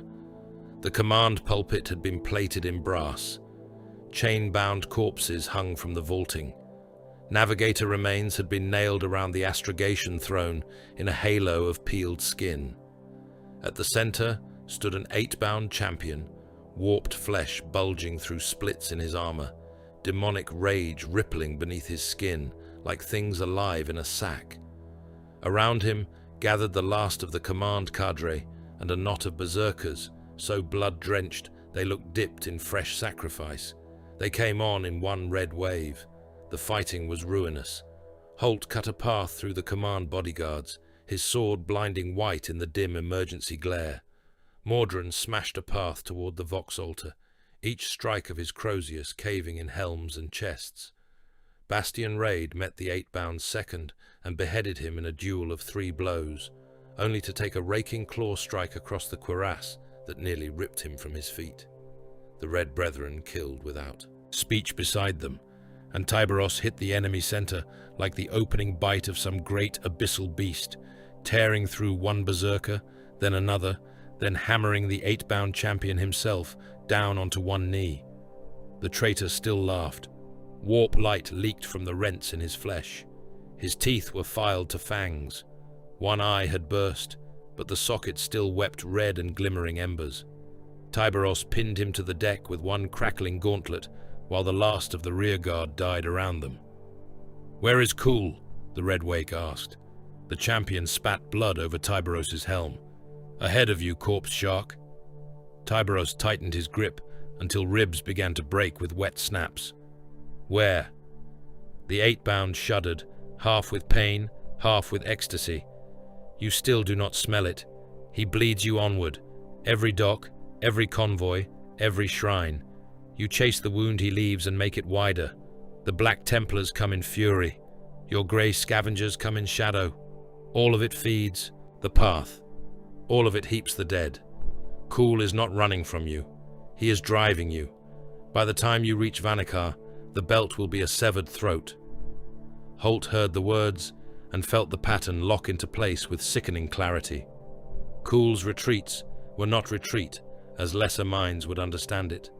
They were controlled abandonments, sacrificial sheddings of hide and limb to force the loyalists into costly, righteous reactions at each step. Every battle delayed them. Every battle fed his tally. "Gathis," Bastian said suddenly. The 8-bound bared a ruined grin. "Yes, hear it burn." As if in answer, the Vox altar behind him sparked alive. A final command rune flashed. Somewhere in the bridge's dying machinery, transmission coils discharged. Mordrin swung his Crozius down and shattered the altar, but the burst had already gone. Tyberos ripped the 8-bound champion apart from sternum to pelvis and let the halves fall. Too late. Holt turned toward the bridge windows just as the void beyond bloomed with fresh engine signatures. Cool's main body was peeling away through the wreck shoals, using the brass revenant's fight to cover its withdrawal. Splinter escorts and butchercraft broke formation to screen the escape, not in ordered discipline, but in fanatical willingness to die where commanded. They slammed themselves into pursuit lanes, fired point-blank at loyalist attack craft, boarded their own damaged allies to set demolition charges and create more expanding debris for the crusade to cut through. Far out amid the ruin, one vessel larger than the rest rolled broadside for a heartbeat and flashed red runes over the command augurs before vanishing into translation wake. Cool had never intended to hold this ground. He had intended to spend it. The Loyalists destroyed the brass revenant's command decks in answer. Demolition charges were set. Data cores were stripped. Transmission spires were wrecked. The bridge shrine burned. Yet none of it tasted like victory. The cruiser died with its purpose fulfilled. It had delayed them. It had transmitted the uprising codes. It had purchased Cool another span of murderous distance. By the time Holt stood once more upon the command deck of the Sanctity of Wrath, Gathis Secundus had already begun to scream. Astropathic distress pulses hammered across every sanctioned channel. Hive militia commanders calling for reinforcement. Basilica precincts overrun from within. Manufactorum guild levies gone over to open revolt under blood-marked leaders. Orbital defense watch stations reporting landings, sabotage, mass executions in the processional districts. The world did not sound like one falling into ordinary war. It sounded like a cathedral city having its own ribs broken from the inside. One of the signal officers, face pale under lumen glare, whispered the population estimate as though afraid to profane it by full voice. "Near 1 billion souls, Lord." Holt stared at the rune of Gathis Secundus hanging above the hololith. Shrine hive, reliquary world, processional capital, vast enough to devour armies, dense enough that uprising in one quarter could remain hidden until half the city was already on fire. Bastian Raid stood at his right hand, blood from the brass revenant not yet fully scraped from his greaves. "Then we go there." "We go there," Holt said, "to kill what can still be killed before it kills more." Mordrin bowed his skull helm over the world rune. "The Emperor witnesses. The dead will be beyond counting." Tyberos stood apart near the strategium threshold, already helmed, already more absent than present in spirit. "You are late," he said. Holt looked at him. "Yes." "Then do not waste the rest." The translation order went out across the maimed fleet. Engines thundered to life. Course calculations spilled through navigator stations and astropathic relays. Strike craft were recalled. Wounded, brothers were chained into medici cradles or left where they sat with bolters across their knees, too proud or too damaged for rest. Through the viewports, the dead void region drifted away behind them, still full of burning wrecks, shattered reliquaries, and all the blood Cool had already harvested for his greater blasphemy. Ahead lay Gathis Secundus, not a rescue, not truly. No such lie could be spoken now by any man who had seen the pattern. They were translating toward a battlefield of 1 billion souls, and they all knew they would arrive with the world already dying beneath them. Gathis Secundus had been raised in layers of devotion so vast that from orbit it resembled a mountain range taught to pray. Its primary hive rose from a continent of black manufacturum stone and ash deserts, ringed by processional causeways broad enough for pilgrim columns to march 10,000 abreast. Reliquary towers climbed into the smog in clustered crowns of iron and gold, each one linked by bridgeways hung with censers, shrine lamps, and St. Bone standards that clattered in the furnace wind. Beneath the holy precincts sprawled habstacks, packed tight with the uncounted laboring poor, their lives spent in the shadow of basilicas, shell foundries and furnace catacombs where sacred heat from the world's underworks rose through grills in waves that smelled of metal, incense, promethium, and old stone.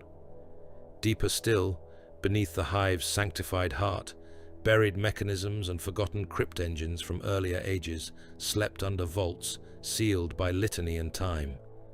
Now the whole colossal shrine city was collapsing inward upon itself. By the hour the loyalist fleet emerged above the world, Gathis Secundus was already in open ruin. Whole districts burned where mass uprisings had torn through hab towers and procession lines. Pilgrim camps outside the outer walls had become killing grounds, their devotional tents crushed beneath looted haulers and packs of howling butchers. Anti-orbital batteries around the hive's crown blazed at anything moving in the heavens, some still under loyal control, others turned by cult hands and firing wild into the storm of descending warships. Vox traffic choked every channel. Militia captains screamed for reinforcement. Preachers bellowed prayers over static. Arbite's precincts called out final kill tallies before their channels went dark. Somewhere within the tumult, giant bells still tolled from the upper sanctums, their solemn peals now the sound of a world being buried alive. The World Eaters had arrived before dawn, and they had not come as raiders. They came in force. Dropcraft fell through the lower cloud banks, trailing black smoke and red contrails, smashing into processional avenues and hab districts alike before their ramps even finished lowering. Berserkers poured from them in roaring tides, chain axes raised, bolt pistols booming into packed crowds. Behind them came the lesser filth of Cool's war host, jackhulls with flensing blades, hook chains, scavenged firearms and blood-caked masks, swarming through the breaches opened by their masters. Armored columns thundered through the outer causeways, where traitor tanks and looted carriers rolled over the dead without pause, crushing bodies and shrine railings into the paving stone beneath their tracks. Above it all, cult uprisings erupted in perfect concert. Manufactorum guild barracks went red in a single shift bell. Procession marshals turned upon their own flocks. Shrine labor gangs armed with cutting tools, demolition charges and butcher knives came shrieking out of transit halls to tear down loyal checkpoints from within. It was not invasion alone, it was detonation. Marshal Garin Holt watched the opening horror from the assault hold of his descending Thunderhawk as it knifed through flak and smoke toward the city center. Through the armored vision slit, he saw Cathedra avenues packed with fleeing civilians break apart under drop. Impact. He saw a reliquary tower midway up the hive, shudder, crack, and then fold in half under internal demolition, spilling burning icons and thousands of bodies into the lower stacks. He saw tanks bearing the brass defilements of the 12th Legion, firing point blank into basilica stairways full of petitioners who had nowhere left to run. The hold vibrated with the growl of engines and the liturgical thunder of Mordred's voice. The Reclusiarch strode the center line of the assault bay, while the brothers of the Black Templars knelt locked in place by mag clamps and restraint chains, helms forward, weapons ready. His skull helm glared white in the red hold light. Censer smoke coiled around him like funeral fog. "Hear the cries below," he boomed. "Hear the blasphemers work. Hear the weak calling for deliverance they cannot win for themselves. We descend not for glory, but for judgment. We descend not for life, but for duty. Let every chain tooth be a prayer. Let every bolt round be a hymn of wrath. Let the godless break upon our advance, and know at the instant of death that the Emperor did not abandon his own." A roar answered him, contained only by the iron discipline of the warriors giving it. Holt did not roar. He keyed the assault channel, and his voice cut across the internal vox like a drawn blade. "All crusade elements mark me. The Basilica of the Last Light is the heart of the Hive's sacred district. Its central reliquary commands the processional nexus and the upper access to the catacomb vaults below. If it falls, the enemy owns the city center in spirit and in fact. We take the avenues, we take the stairs, we take the basilica, and we hold it until our dead outnumber the stones beneath our boots." Across the hold, Bastian Raid sat motionless, with the black sword across his knees. He raised his helm, locked it into place, and said only, "They will break there." The Thunderhawk hit the landing zone in a storm of dust, masonry, shards and blood mist. The ramp slammed down onto a plaza already under fire. Black Templars charged into hell. They descended by the thousand across the sacred quarter. Thunderhawks and landers poured through flak bursts to vomit out crusader squads, sword brethren, dreadnoughts and armored spearheads onto wide avenues lined with burning shrines. Land Raider engines thundered through the smoke like iron beasts of old wrath, their assault ramps spitting chainsword-armed brethren into the enemy masses. Predators and Vindicators rolled beside them, turret cannons blasting hab fronts apart where cultist marksmen nested among devotional statues. Above the noise came the preaching of chaplains over external vox, sermons of hate and duty cast into the open city while bombardment flashed against stained glass and incense haze. The defenders of Gathis saw them and found enough courage to stand. Militia squads that had been seconds from collapse rallied behind the black armor and white crosses. Shrine wardens dragged ammunition crates toward firing lines again. Priests whose congregations had been butchered on the temple steps took up autoguns and fired from behind Black Templar shields. Holt saw it happen all around him as the crusade punched its way toward the Basilica of the Last Light. That was the strength of his chapter. They did not merely kill. They made lesser men believe the line could still hold. He reached the Basilica forecourt through fire. The plaza before it had become a slaughter field of broken marble and smashed litters, lined with dead pilgrims and the bodies of the first militia who had tried to defend it. The great doors of the Basilica of the Last Light still stood shut beneath towering statues of imperial saints blackened by soot. Holt strode up the blood-wet steps and turned to face his warriors as land raiders took station below and bolter fire cracked across the avenue mouths. He drew his sword and raised it toward the smoke-hidden heavens. "By the throne of terror and the wounds of the faithful," he said, his voice carrying across the plaza through helmvox and loudhailers alike. "Hear this vow. The central reliquary shall not fall while one son of dawn yet stands beneath these walls. Let the traitor come in fire, in steel, in flesh and fury. He will find here no prey, but the Emperor's judgment." The answering cry from the Templars rolled down the avenue like artillery. Then the enemy hit. World Eater assault elements smashed into the sacred district from 3 directions at once. Berserkers vaulted over burning wrecks and crashed into the outer firing lines.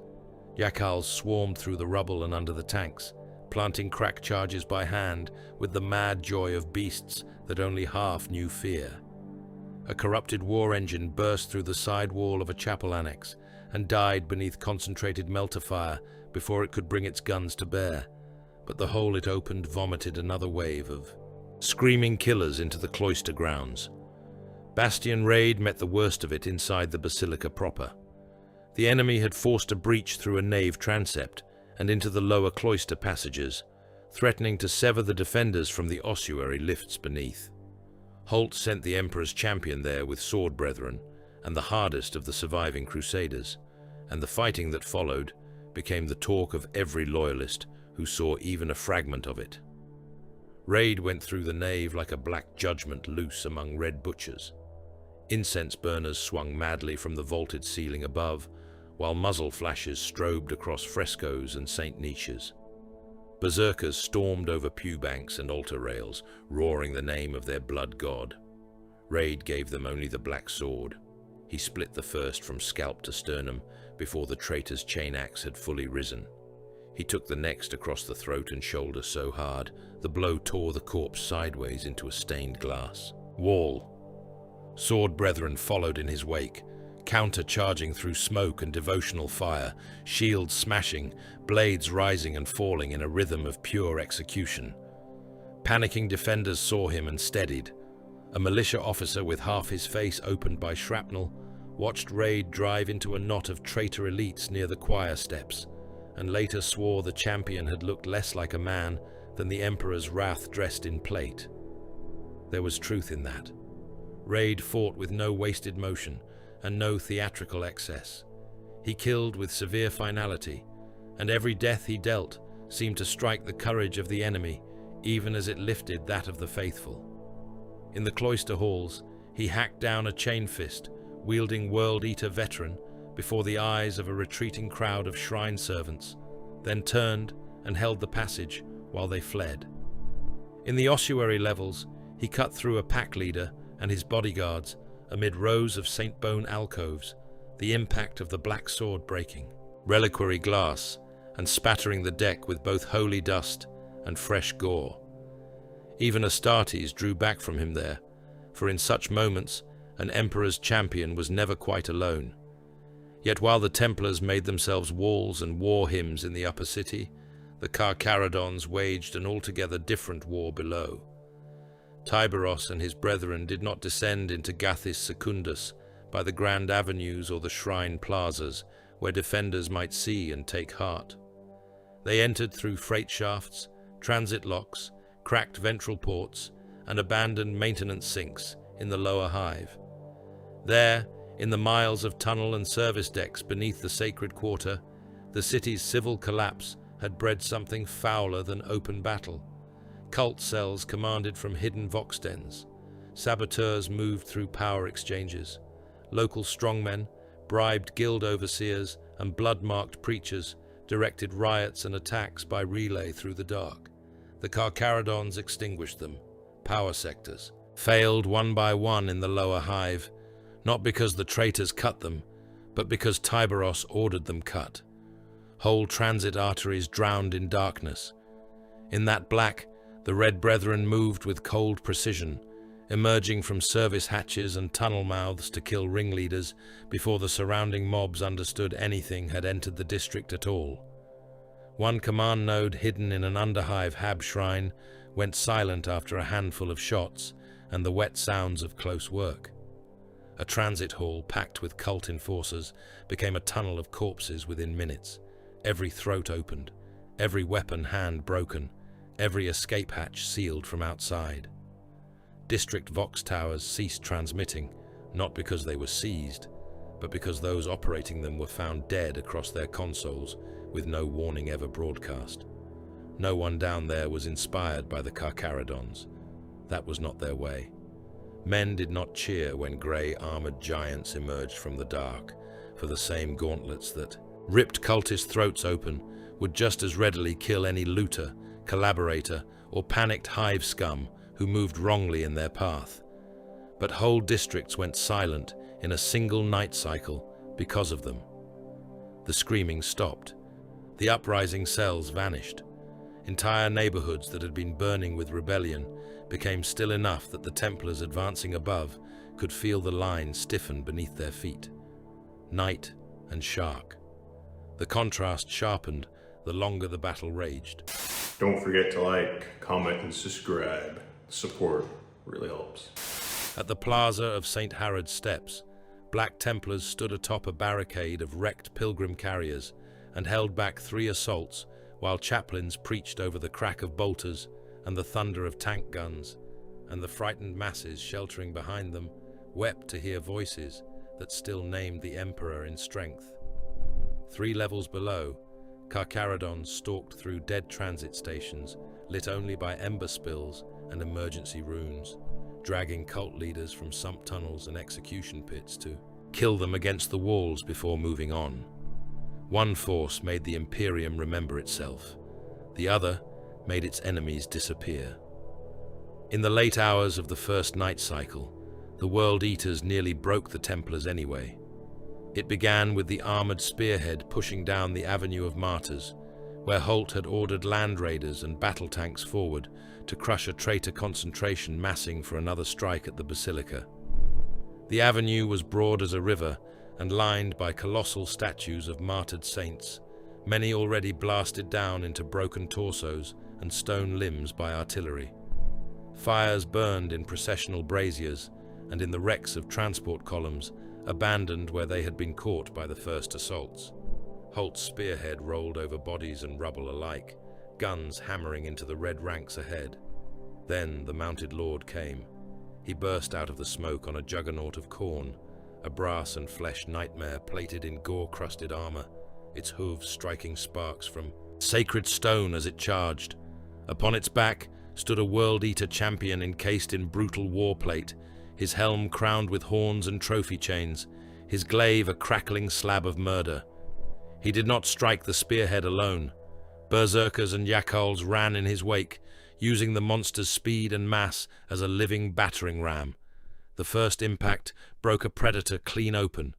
The juggernaut smashed through the tank's frontal plate in a shriek of rending metal and a burst of promethium fire, tossing the wreck sideways into the avenue's shrine wall. The mounted lord's glaive carved through another vehicle's turret ring before its gunner could traverse. Traitor melter teams surged into the gap, and for one sickening span of heartbeats, Holt saw the whole armored thrust begin to buckle.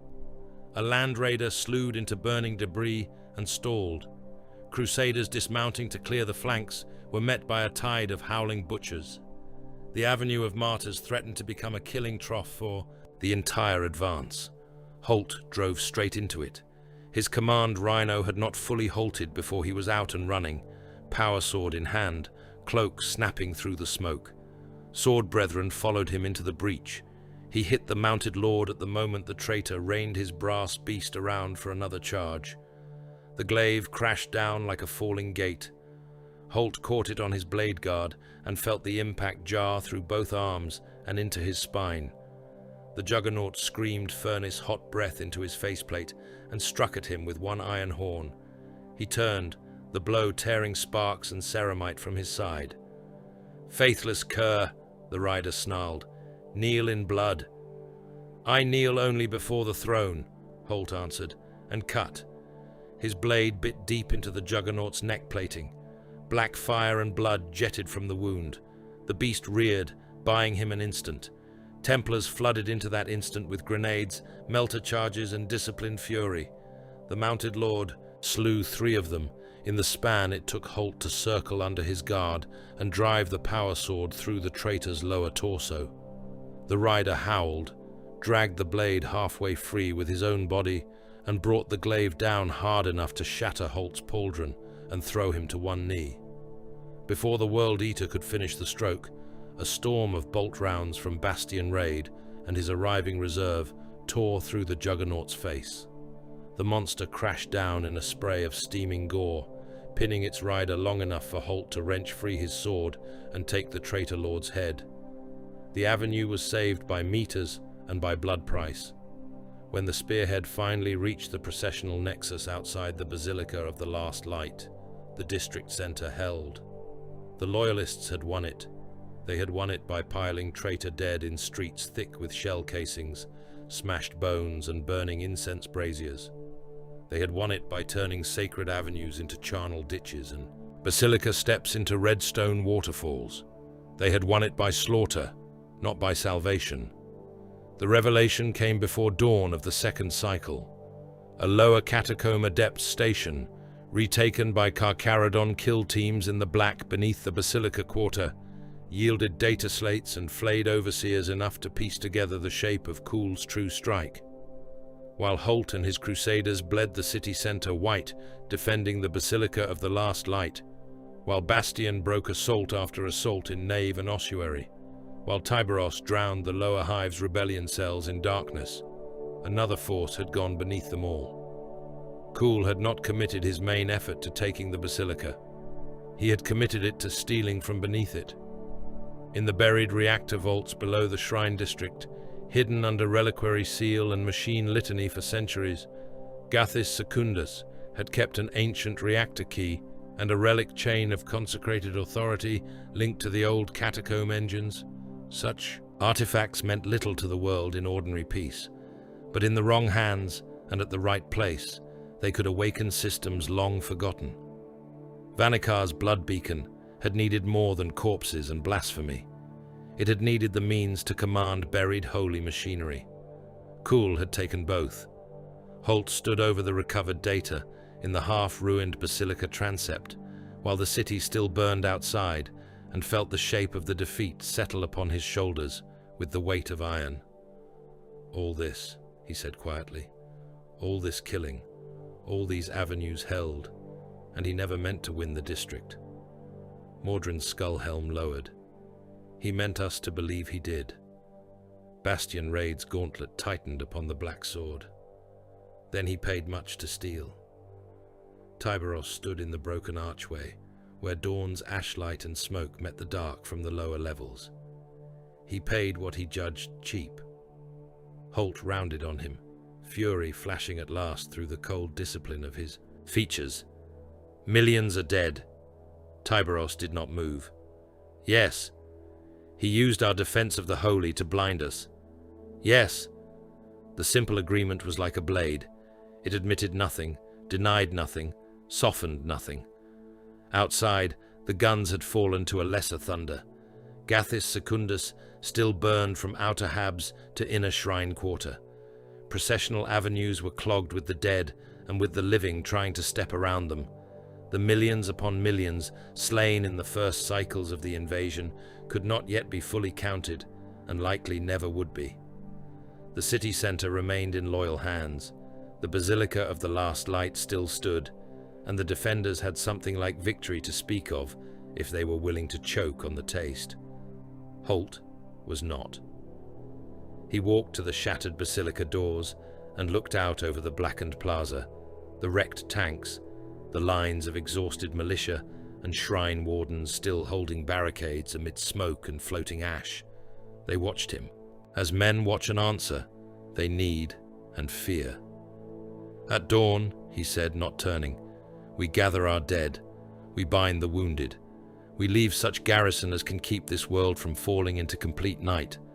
Then we go after Kuhl." Mordrin came to stand at his side. "To Vanikar! To Vanikar," Holt said. Far below the Basilica, in tunnels where the lower hive still dripped blood and sump water in equal measure, the last of the Carcharodons dragged information from the remnants of Kuhl's infiltrators and confirmed the route. The reactor key was gone. The relic chain was gone.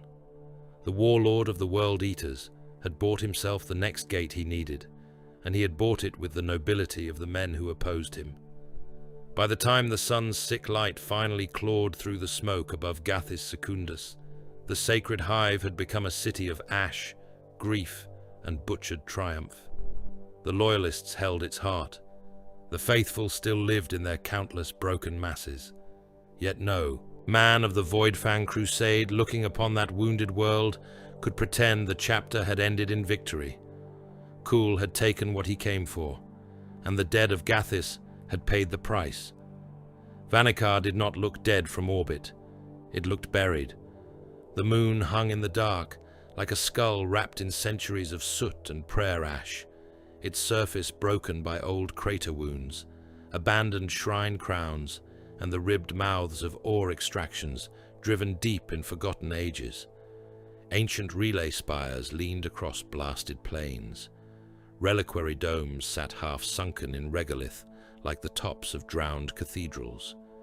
In the moon's equatorial scars, where the first miners and priest engineers had cut through the stone to raise machine shrines over their harvest, raw furnace light now leaked through the cracks in arterial lines. Great vents bled red into the void. Something beneath the crust was waking, and it was not waking to him or sanctity. Marshal Garin Holt watched the moon swell in the forward plate of the Thunderhawk and saw the stain of Kul's hand upon it even before the first auger returns resolved cleanly. Cargo spines had been erected over old shaft mouths. Dock claws ringed the dead shrine precincts. Blood smoke vented from trench systems that had once been ceremonial processional routes. The moon had been turned from reliquary into abattoir. It was not a bastion to be besieged. It was a carcass split open and made to feed itself. The task force did not descend in parade order. There would be no banners unfurled beneath Vanikar's poisoned vaults, no rolling armored spearheads, no broad avenues to retake in the Emperor's name. The ground beneath them was too broken for that. The enemy's tunnels ran too deep. The war had narrowed now to kill teams, breach routes, bulkhead maps, and the red blink of helm runes in air that smelled of hot metal and opened bodies. Holt turned from the vision slit to the reduced spearhead gathered in the hold around him. What had once been a force fit for open war now stood as a hard remnant of black ceramite, patched plate, fresh seals over old wounds and faces worn into something harder than fatigue. Reclusiarch Mordrin stood nearest the ramp, Crozius Mag locked to his back, Skullhelm turned toward the deck as if listening to the machine spirit beneath their boots. Bastian Raid sat opposite him, the black sword resting across his knees, his repaired cuirass marked again by fresh damage from Gathis Secundus.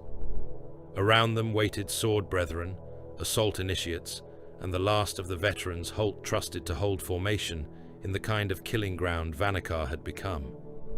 One of them, sword brother Othmar Kase, checked the magazine lock on his bolt pistol and looked up at Holt through a helm faceplate split long ago and welded back together. "Word, my marshal." Holt gave him one. "No glory is buried below, only duty. We descend into a wound cut in holy ground. What waits there will seek to break order, oath and nerve. Deny it. Hold to the line I give.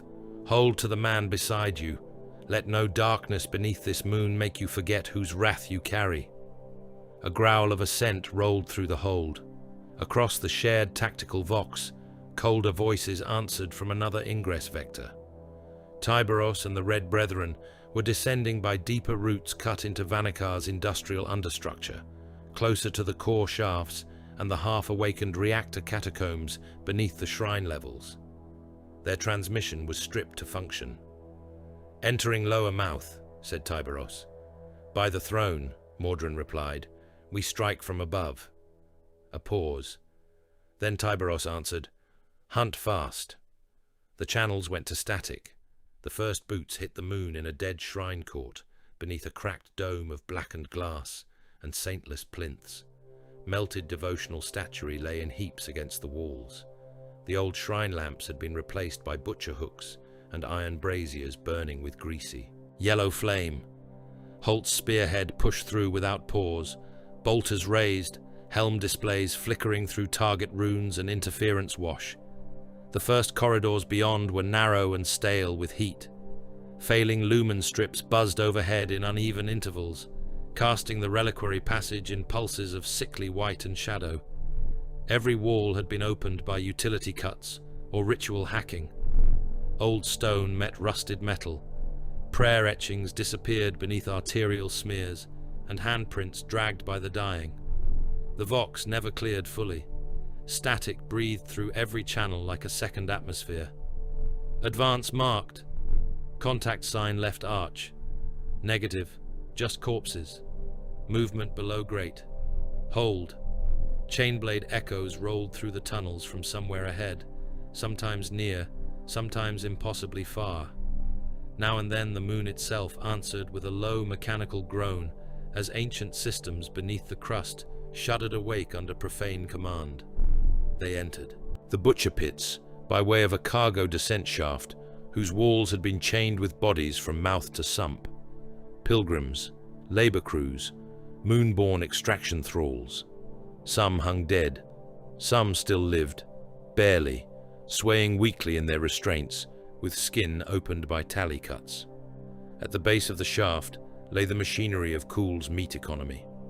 Conveyor lines carried dismembered corpses toward processing vats.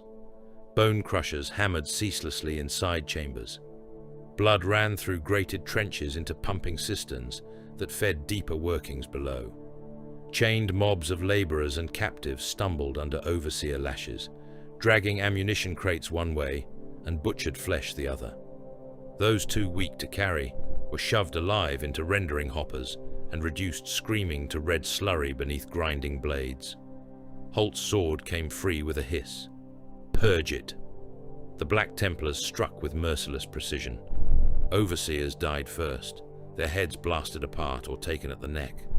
The chained mobs reeled in confusion as their masters fell. Some dropped where they stood, some tried to run, some turned on the nearest warrior in blind panic, too broken to distinguish savior from executioner.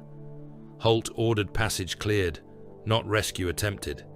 There was no room for mercy here that did not become death for the living. Breach teams detonated the grinders. Mordrin smashed the pumping shrine at the chamber center and sent blood pressure rupturing through a spray of foul steam. Yet even in destruction, the sight of it lingered. Kuhl had not merely enslaved Vanikar's labor populations and his captured pilgrims. He had turned them into a system, a war economy of meat, blood, and disposable bodies. Lives had become parts in the rite. The first 8-bound came in the ore tunnels. Warning runes flashed scarlet across helm displays a heartbeat before the darkness ahead erupted with movement.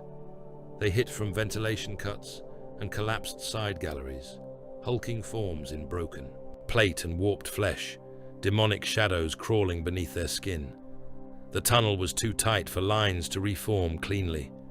Bolt fire stuttered off stone and metal. One round struck a pipe stack and burst it, filling the passage with white steam and screaming machine pressure. Close, Holt snapped. No full discharge. The 8-bound wanted it close.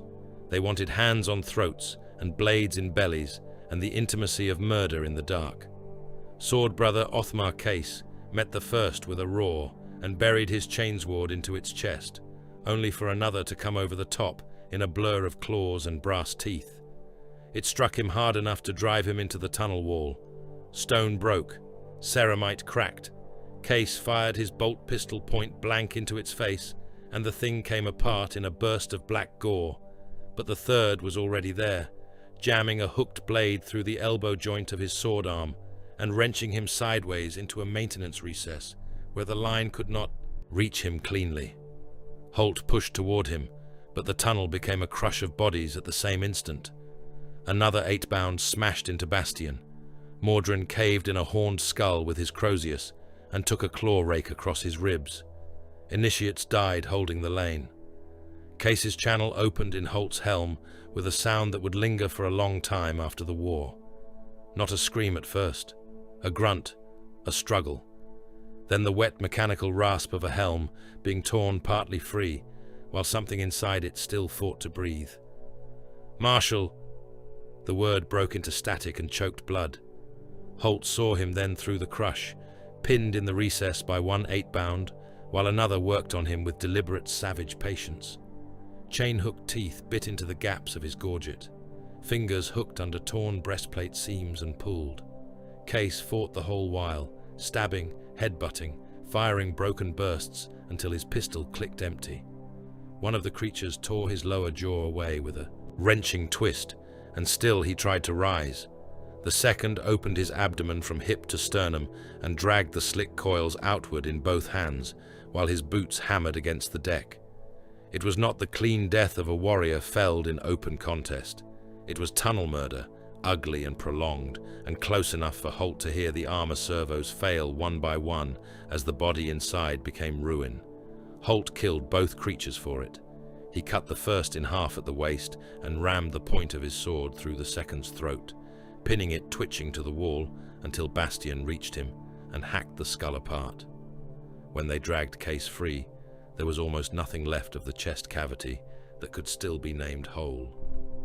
Holt looked down at the butchered remains of one of his most trusted brethren and said nothing for several breaths. Then, very quietly, even here he held the line. Mordrin lowered his skull helm. The Emperor receives him armed. They took the gene seed. Under failing lumen strips, while chainblade echoes rolled deeper in the moon. Tyberos's war below the line of Holt's descent was even less like battle and more like predation in machinery's guts. The Red Wake and his brethren moved through coolant trunks, ore transfer spines and access ducts close enough to Vanikar's core that the walls sweated heat and the floor plates vibrated with the pulse of buried engines.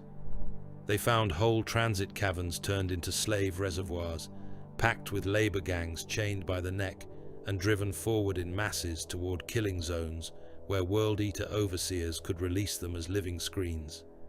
They found hellbrutes chained to shrine pylons between deployments, their sarcophagi smeared in blood script, their maddened howls shaking rust from the roof plating. They found command niches where cult engineers and butcher priests worked in concert over stolen reactor seals and relic circuitry from Gathis Secundus. Tyberos killed through it all, without slowing. A hellbrute broke loose ahead of him in a reactor feeder shaft, shrieking static and rage through a speaker grill full of broken teeth. Its hammer arm crushed one red brother into the deck at first contact. Tyberos met it head-on, drove both claws into the gap beneath the sarcophagus plate, and ripped upward until ancient metal screamed and something still partly human inside the war coffin came out in red cables and spine fragments. The rest of the kill team moved past the ruin before it had finished twitching. The deeper they went, the worse the channels became. Shared tactical vox between Carcharodons and Templars flickered in and out under interference from the awakening systems beneath the moon. Maps shifted. Pressure doors that should have been sealed cycled open on their own. Target runes ghosted where no life signs were present. The place was becoming unstable in a way that was not purely mechanical. The fracture in the alliance came when Holt found the surviving captives in the reliquary sump. His spearhead had forced through another line of butcher crews and broken a knot of 8-bound around an ossuary elevator when a damaged moon adept, flayed from shoulder to wrist, yet somehow still alive, crawled out from beneath a collapsed maintenance altar and gasped a warning over their command channel. 300 survivors, perhaps more, were sealed 2 levels below in coolant holding pits, waiting extraction to the blood pumps. Pilgrims from Gathis, moon labor children, shrine adepts, a few still alive. The pumps would cycle again within the hour. Holt did not hesitate. "We divert. 3rd squad, with me." Tyberos's voice cut in through static from the lower route. "Negative." Holt stopped. "You do not command me. The core route narrows ahead. Kill window closes. Cool wants delay. These are Imperial souls condemned to slaughter. Then they are already in his count." Tyberos's tone never rose. It did not need to. "Leave them. Break the throat." The words hit the channel like a strike. Mordrin's vox growled with instant fury. "Take care, Red Wake." Holt answered before Tyberos could. "No, I will not buy swifter access with abandonment of the helpless. The Emperor does not weigh expedience above duty," Tyberos replied at once. "He weighs victory above sentiment." For one suspended moment, it seemed the entire crusade might die there, not only in blood, but in division. Holt looked into the faces of his surviving brothers through the red gloom of the tunnel. Bastian stood motionless beside him, helm turned toward the dark access where the captives waited. In that silence, the difference between knight and shark became a blade drawn fully from its scabbard. Holt keyed the command channel in a voice of utter iron. "Third squad and Medici serfs descend with me. Mordran, Bastian, hold the main shaft. Tyberos, pursue the core if you choose. But hear me now. I will not stand before the golden throne having left loyal souls to the grinder because a butcher lord set a clever pace." Tyberos's answer was very soft. "Then be slow." The channel died. They made the rescue and paid for it. The coolant pits were a nightmare of chained bodies waist-deep in black liquid beneath hanging pump columns crusted in dried blood. The survivors had no fight left in them. Some could not stand. Some bit and clawed at the Templars through sheer terror until struck down or dragged clear.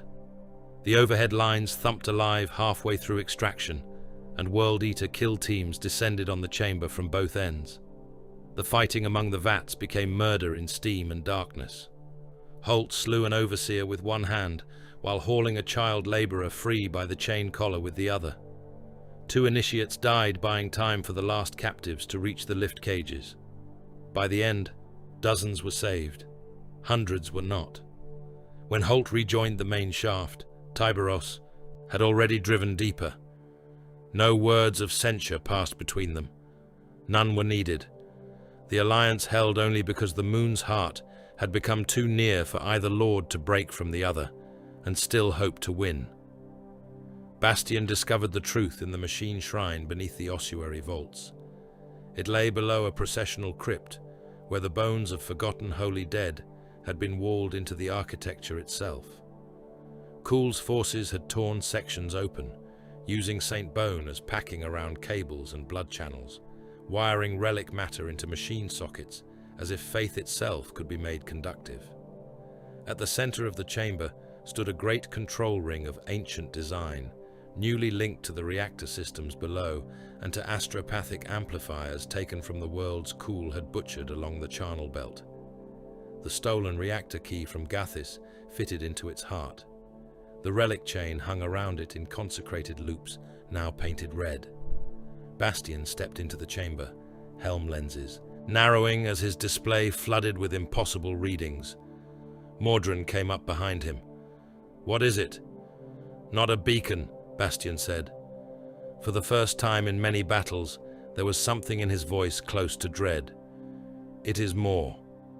Data streamed across his helm from the wounded adepts, hard linked into the control dais, and the shape of Kuhl's design unfolded in hideous clarity.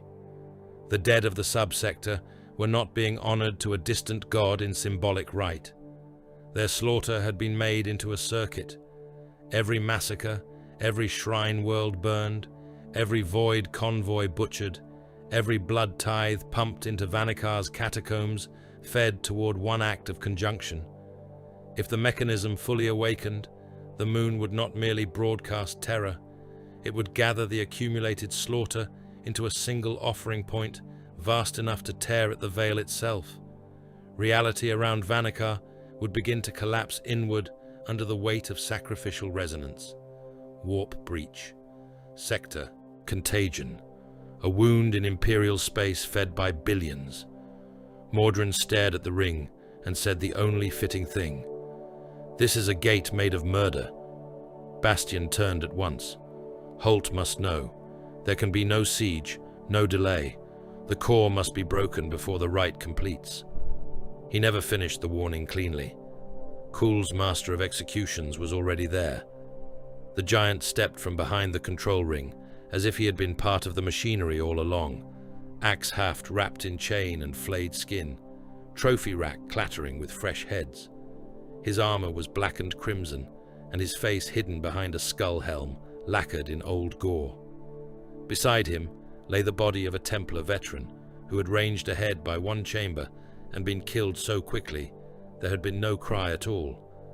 Then the killer moved. He hit like a sprung trap. The first blow broke Sword Brother Erlen's guard and took him from collarbone to sternum in a spray of blood and shattered plate. Bastian met the second strike on the black sword and was driven back 2 full steps by the force of it. The chamber became too tight for support fire. Holt arrived at the threshold in time to see Bastian and the executioner circle through cables, blood channels, and broken saint bones, while the rest of the brethren fought off a new surge of berserkers crashing in behind the killer. The master of executions fought with terrible clarity. No froth, no wasted raw, only killing precision wrapped in ritual hate. He baited high, cut low, hooked Bastian's blade aside with the chain wound haft, and buried the spike of the axe into the champion's side. Ceramite burst. Blood jetted across the control ring. Bastian answered with a cut that would have opened another warrior to the lungs, but the executioner turned it on his shoulder guard and head-butted him hard enough to crack the helm grill. "Your skull is promised," the traitor snarled. Bastian spat blood through the vox. "Take it then." He drove forward, despite the wound, and nearly did. The black sword bit into the executioner's breastplate and sent him reeling, but the damage to Bastian had already been done. His left side was opening. Warning runes screamed across his display. Holt lunged to close, only to be cut off by another surge of World Eaters, hurling themselves into the chamber in a frenzy to buy their champion one more heartbeat. That heartbeat saved him. The Master of Executions withdrew in good order through a blast slit behind the control ring, taking his own blood with him and leaving Bastian on one knee in a wash of red beneath the half-awakened machine shrine. By the time Holt's brethren forced the passage open, the traitor was gone. Mordrin knelt over Bastian, one gauntlet pressing hard at the wound seals, while Medici gel frothed black around the rupture. The Emperor's champion pushed his hand away. "Do not touch the sword." "No man here would dare," Mordrin said. Bastian rose under his own strength, though it cost him visible effort now. "He lives." "Yes," Holt said, face like carved wrath. "And so do you. For now." Bastian turned his helm toward the deeper core roots. "His death is mine." Before Holt could answer, the moon convulsed. At first it was only a tremor underfoot, subtle enough to be mistaken for the cycling of ancient engines. Then the entire vault shuddered hard. Dust and bone fragments cascaded from the ceiling. Every lumen strip in the chamber burst together. The control ring ignited in a halo of red-black light so violent that even Astarte's autosenses dimmed against it. From somewhere far below rose a sound like a cathedral organ learning how to scream. The first stage of the rite had activated. Across every channel came overlapping reports: pressure failures in the lower shafts, reactor surge in the buried catacombs, unexplained gravity fluctuation in the ore tunnels, men seeing things in the dark that Auspex could not mark, bodies floating for heartbeats in corridors where Grav should have held, stone sweating blood from unbroken walls. The moon began to tremble with a deeper pulse that was not entirely material. Vanikar was moving toward some new state of being, dragged by Kuhl's design toward a place no loyal man could allow. Tyberos's voice cut through the static at last, colder than before and closer to the core. "Rite begun. Main shaft open. Final assault now." Holt looked at Bastian, at Mordrin, at the dead around the machine shrine, and the red light crawling over holy bone and ancient metal alike. There would be no regrouping, no careful phase line, no noble preparation for the last blow. The catastrophe had already begun, and every surviving loyalist knew it. "Then now," Holt said. Vanikar answered with another shudder from its blackened heart, and the crusade went to the final assault, knowing there was no longer any such thing as failure that did not damn worlds. Vanikar convulsed beneath them like a dying beast too vast to understand its own death. Across the moon, old shrine domes burst in showers of black glass and powdered Saint Stone, while buried engines groaned awake beneath skins of ash and iron. The ash plains beyond the reliquary districts had become a battlefield of scale so wide that no single helm display could hold it cleanly. Armored columns burned across the surface in branching lines of advance and counterattack. Loyalist landers came down through walls of flak, some striking the regolith whole and disgorging their cargoes through fire, others failing in sheets of flame and cartwheeling into crater fields where they died with every soul aboard. Above it all, orbit had become its own apocalypse. Battleships exchanged lance fire through clouds of wreckage and ritual static. Escorts broke apart nose first under macro volleys and vented crew into the black. Strike cruisers rolled to avoid torpedo spreads and caught burning landers in their wake. The void over Vanikar shone with the light of ships killing and ships dying, and all the while the moon itself shook harder with each beat of the right beneath its crust. No reserve remained in the Voidfang crusade. No hidden second line waited to be committed. What Holt, Tyberos, and the remnant of their war had left, they spent now. Marshal Garin Holt led the surface assault in person from the foremost land raider still fit to bear the chapter's wrath into direct fire. Its interior was hot with engine strain, incense smoke, and the copper smell of fresh blood from wounded brethren locked into the assault harnesses along the walls. Warning runes flickered across the assault display. The route to the blood shrine at Vanikar's core was no longer a matter of stealth or progressive clearance. Kuhl had thrown every surviving cohort between the Loyalists and the heart of the right. Layered kill zones waited ahead in the collapsed processional cuts and ore transfer scars. Leading inward, trenches cut into ash, gun pits plated in stolen shrine bronze, barricades built from tanks, dead machines and heaped bodies mortared together by frozen blood. Beyond those, deeper in the stone, lay the blood shrine itself. Reclusiarch Mordrin stood braced behind Holt as the land raider hammered over broken ground, his skull helm lit red by warning glow, his crozius resting across one shoulder like an execution sentence carried upright. "There can be no measured war left in this place," the chaplain said over the vehicle channel. "The moon is already breaking its bonds." Holt did not look back. "Then we shall break the enemy before it breaks us." Bastian Raid stood opposite them, one hand fixed to the assault rail, the other on the hilt of the black sword. His side wound had been sealed and sealed again, yet dark blood still marked the joins of his armor where the master of executions had opened him. His helm hid whatever pain remained. Only the slight stiffness in his left turn betrayed the cost.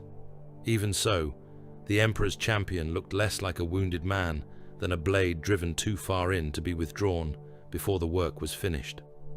The Land Raider lurched as a shell burst against its flank. Another struck the ash ahead and sent a geyser of black dust across the vision slit.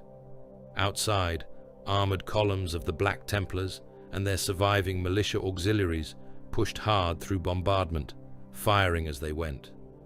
Vindicators turned whole trenches into boiling craters. Predators stitched heavy fire across the parapets. Crusader squads advanced between them in rushing black waves, stepping over their dead without pause because every heartbeat of delay gave the right another drop of time. Holt keyed the line to all surface elements. "Brothers of the Crusade, hear me. The moon beneath your boots is already profaned beyond redemption. The foe before you knows this and rejoices. He thinks to purchase damnation with our caution. Deny him. Spend your lives if you must, but spend them forward.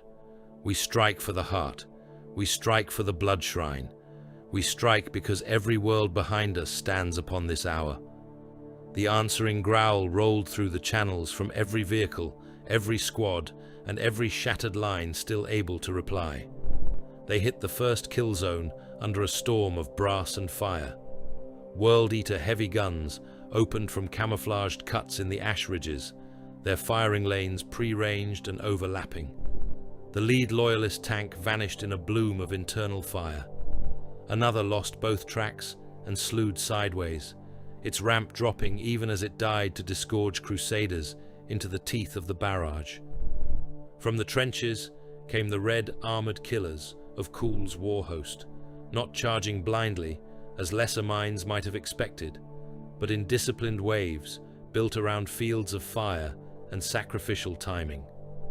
Jackals ran first with demolition charges and scream plates nailed to their flesh, drawing shots and detonating themselves against moving hulls. Then came the berserkers, using the smoke and dead ground the lesser rabble brought them. Behind them waited heavier reserves, 8-bound and Terminator elite, locked back until the loyalist spearhead committed fully. They had learned. They had been fed enough war to learn. "Left trench breach," barked a Templar tank commander. "Multiple red contacts." "Hold line," Holt snapped. "Do not bunch. Grind through." The Land Raider plowed into the trench lip, crushing bodies and gun braces beneath its mass. Its assault ramp blew open before it had fully settled, and Holt came out into a storm of bolt fire and screaming chain blades. Sword brethren surged around him in black armor and white cross heraldry, their tabards snapping in the furnace wind. The trench line became close murder at once. Holt cut down the first berserker with a backhand blow across the throat, smashed his pommel into the second, and drove his blade up through the jaw of a third, who tried to climb the parapet with both hands full of grenades. There was no room for clean formations, no room for glory. Ash choked the lungs. Fire washed the trench bends. Men fought knee-deep in mud made from pulverized stone and blood. The World Eaters welcomed it with manic fury. Holt saw one traitor take both legs off at the knees under a burst from a heavy bolter, and still crawl forward fast enough to gut a kneeling initiate before finally being pulped beneath a tank tread. They were mad enough to love the slaughter and disciplined enough to arrange it. Kuhl had forged more from them than frothing assault beasts. He had made of them a knife that knew exactly where to twist. Far above the surface war, Tyberos struck by a different law entirely.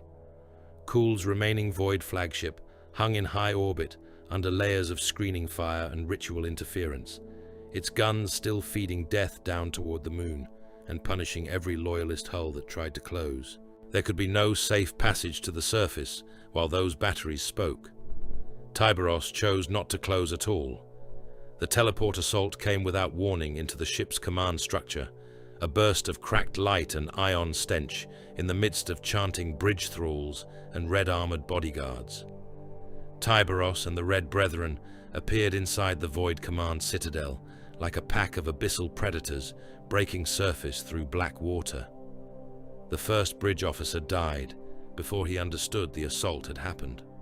The second lost his torso to a claw strike that cut through brass rail and command throne alike. Alarm runes flared. Vox horns howled.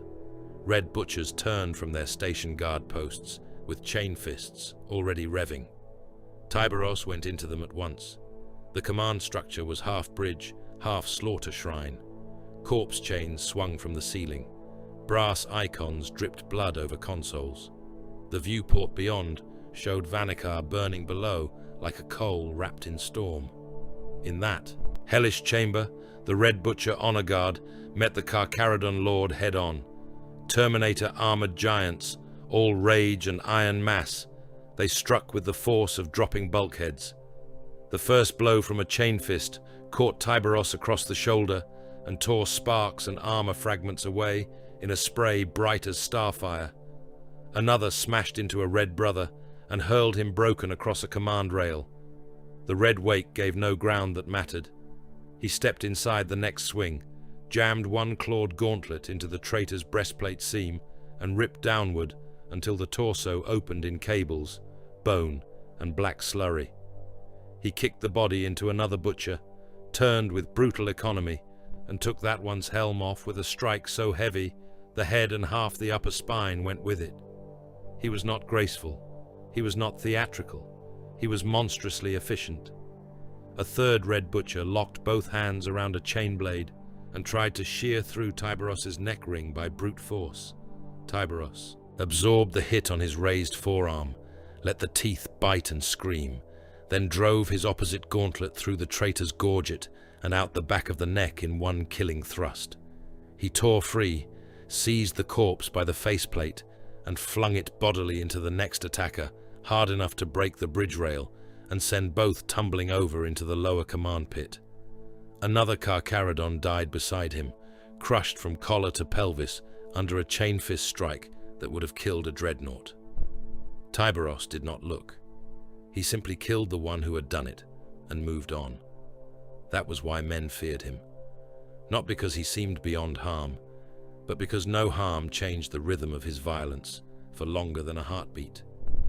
On the surface, Holt's spear thrust ground forward by appalling cost.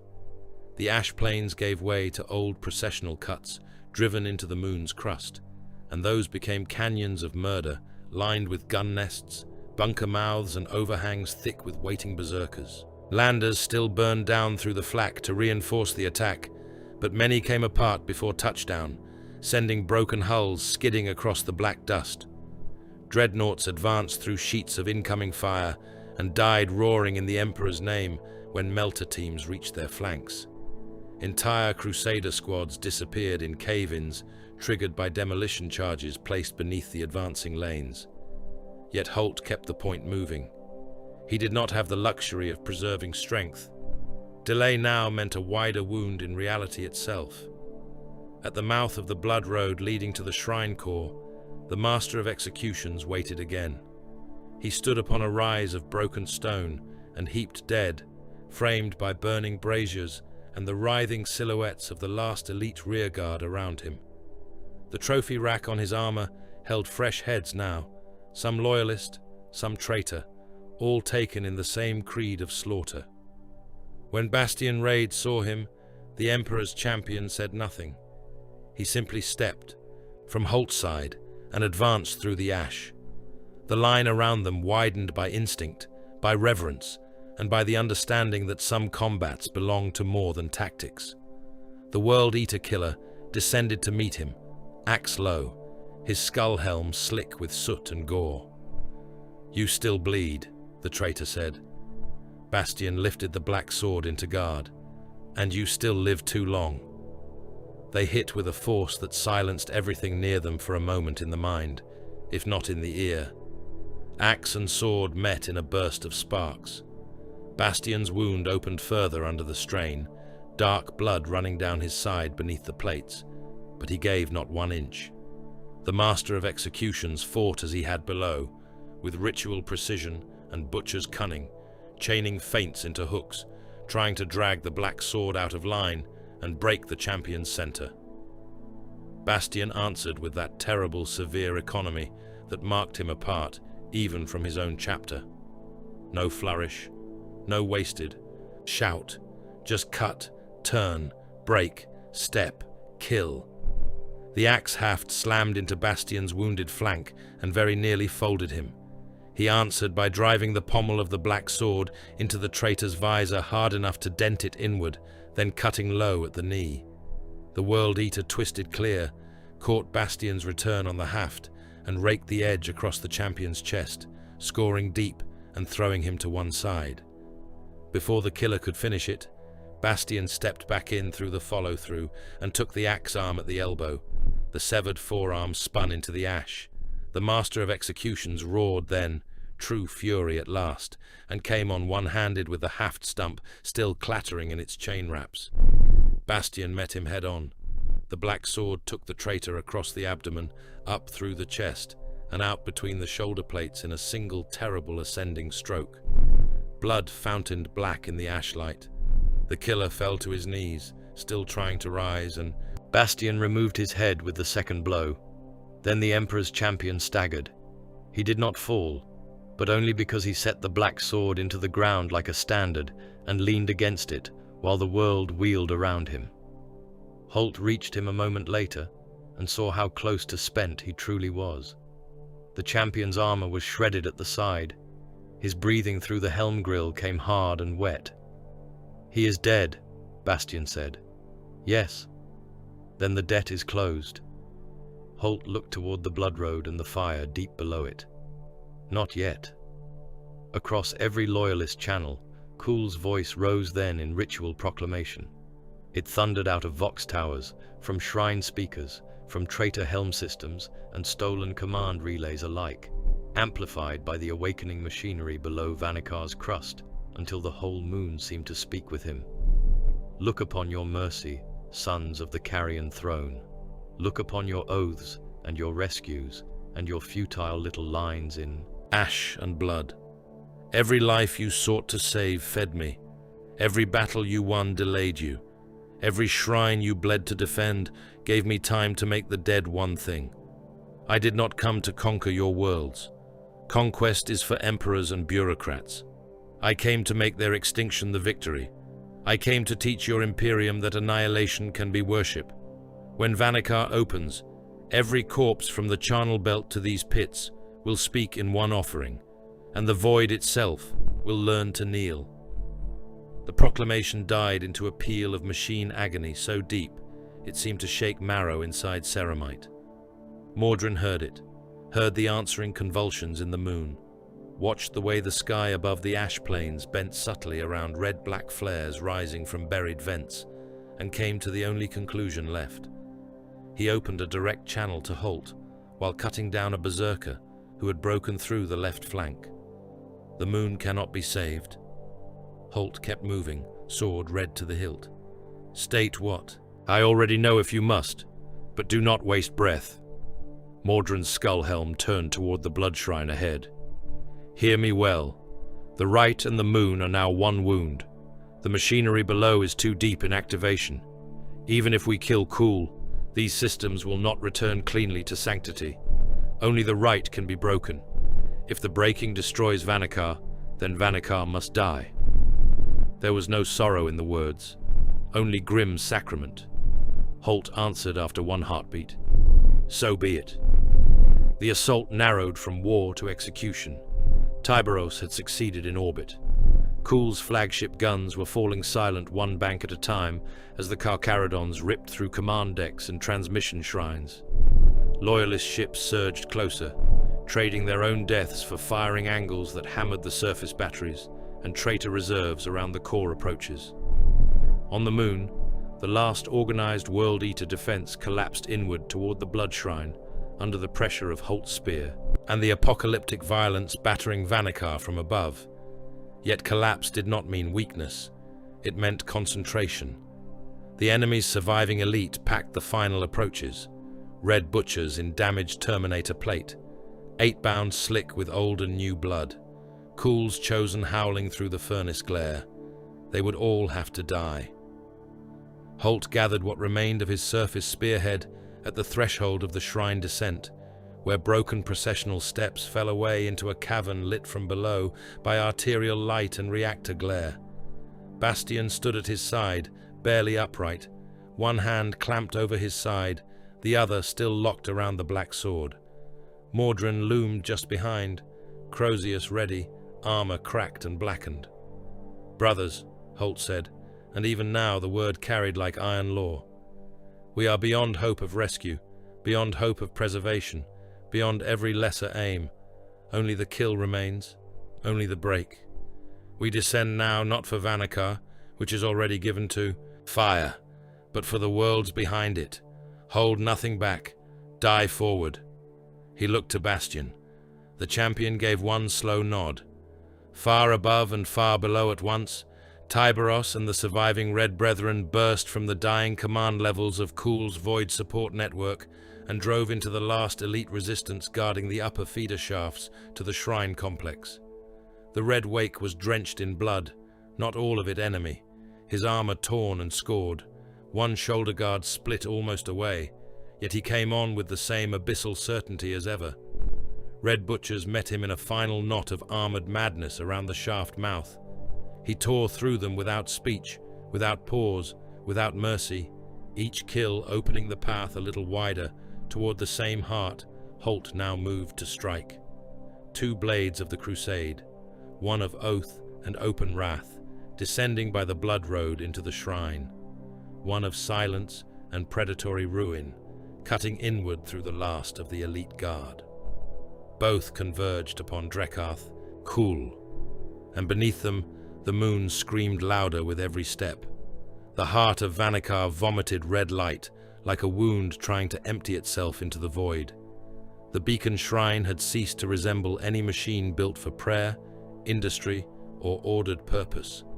Its ancient rings of control were now vast circles of brass and sanctified iron, lashed together by stolen reactor seals, blood channels, Saint Bone lattices, and cables fat with malignant energy. Every surface bled some mixture of machine oil, gore, molten insulation, or fresh sacrificial runoff. The vaulted cavern housing it had cracked open under the strain. Whole sections of shrine wall had split away, exposing raw ore, old reliquary chambers, and furnace shafts glowing with impossible inner fire. Vox channels across the complex had collapsed into a storm of static, fractured litany, screaming feedback, and half-formed prayers torn apart before they could fully exist. Now and then a clear voice emerged from the ruin, only to dissolve into a chorus of shrieks and machine agony. The moon itself shook beneath every footfall. Great fissures crawled across the floor like black veins widening under pressure. Stone blocks slid from above and vanished into depths that glowed red-black from things no mortal engineer had been meant to wake.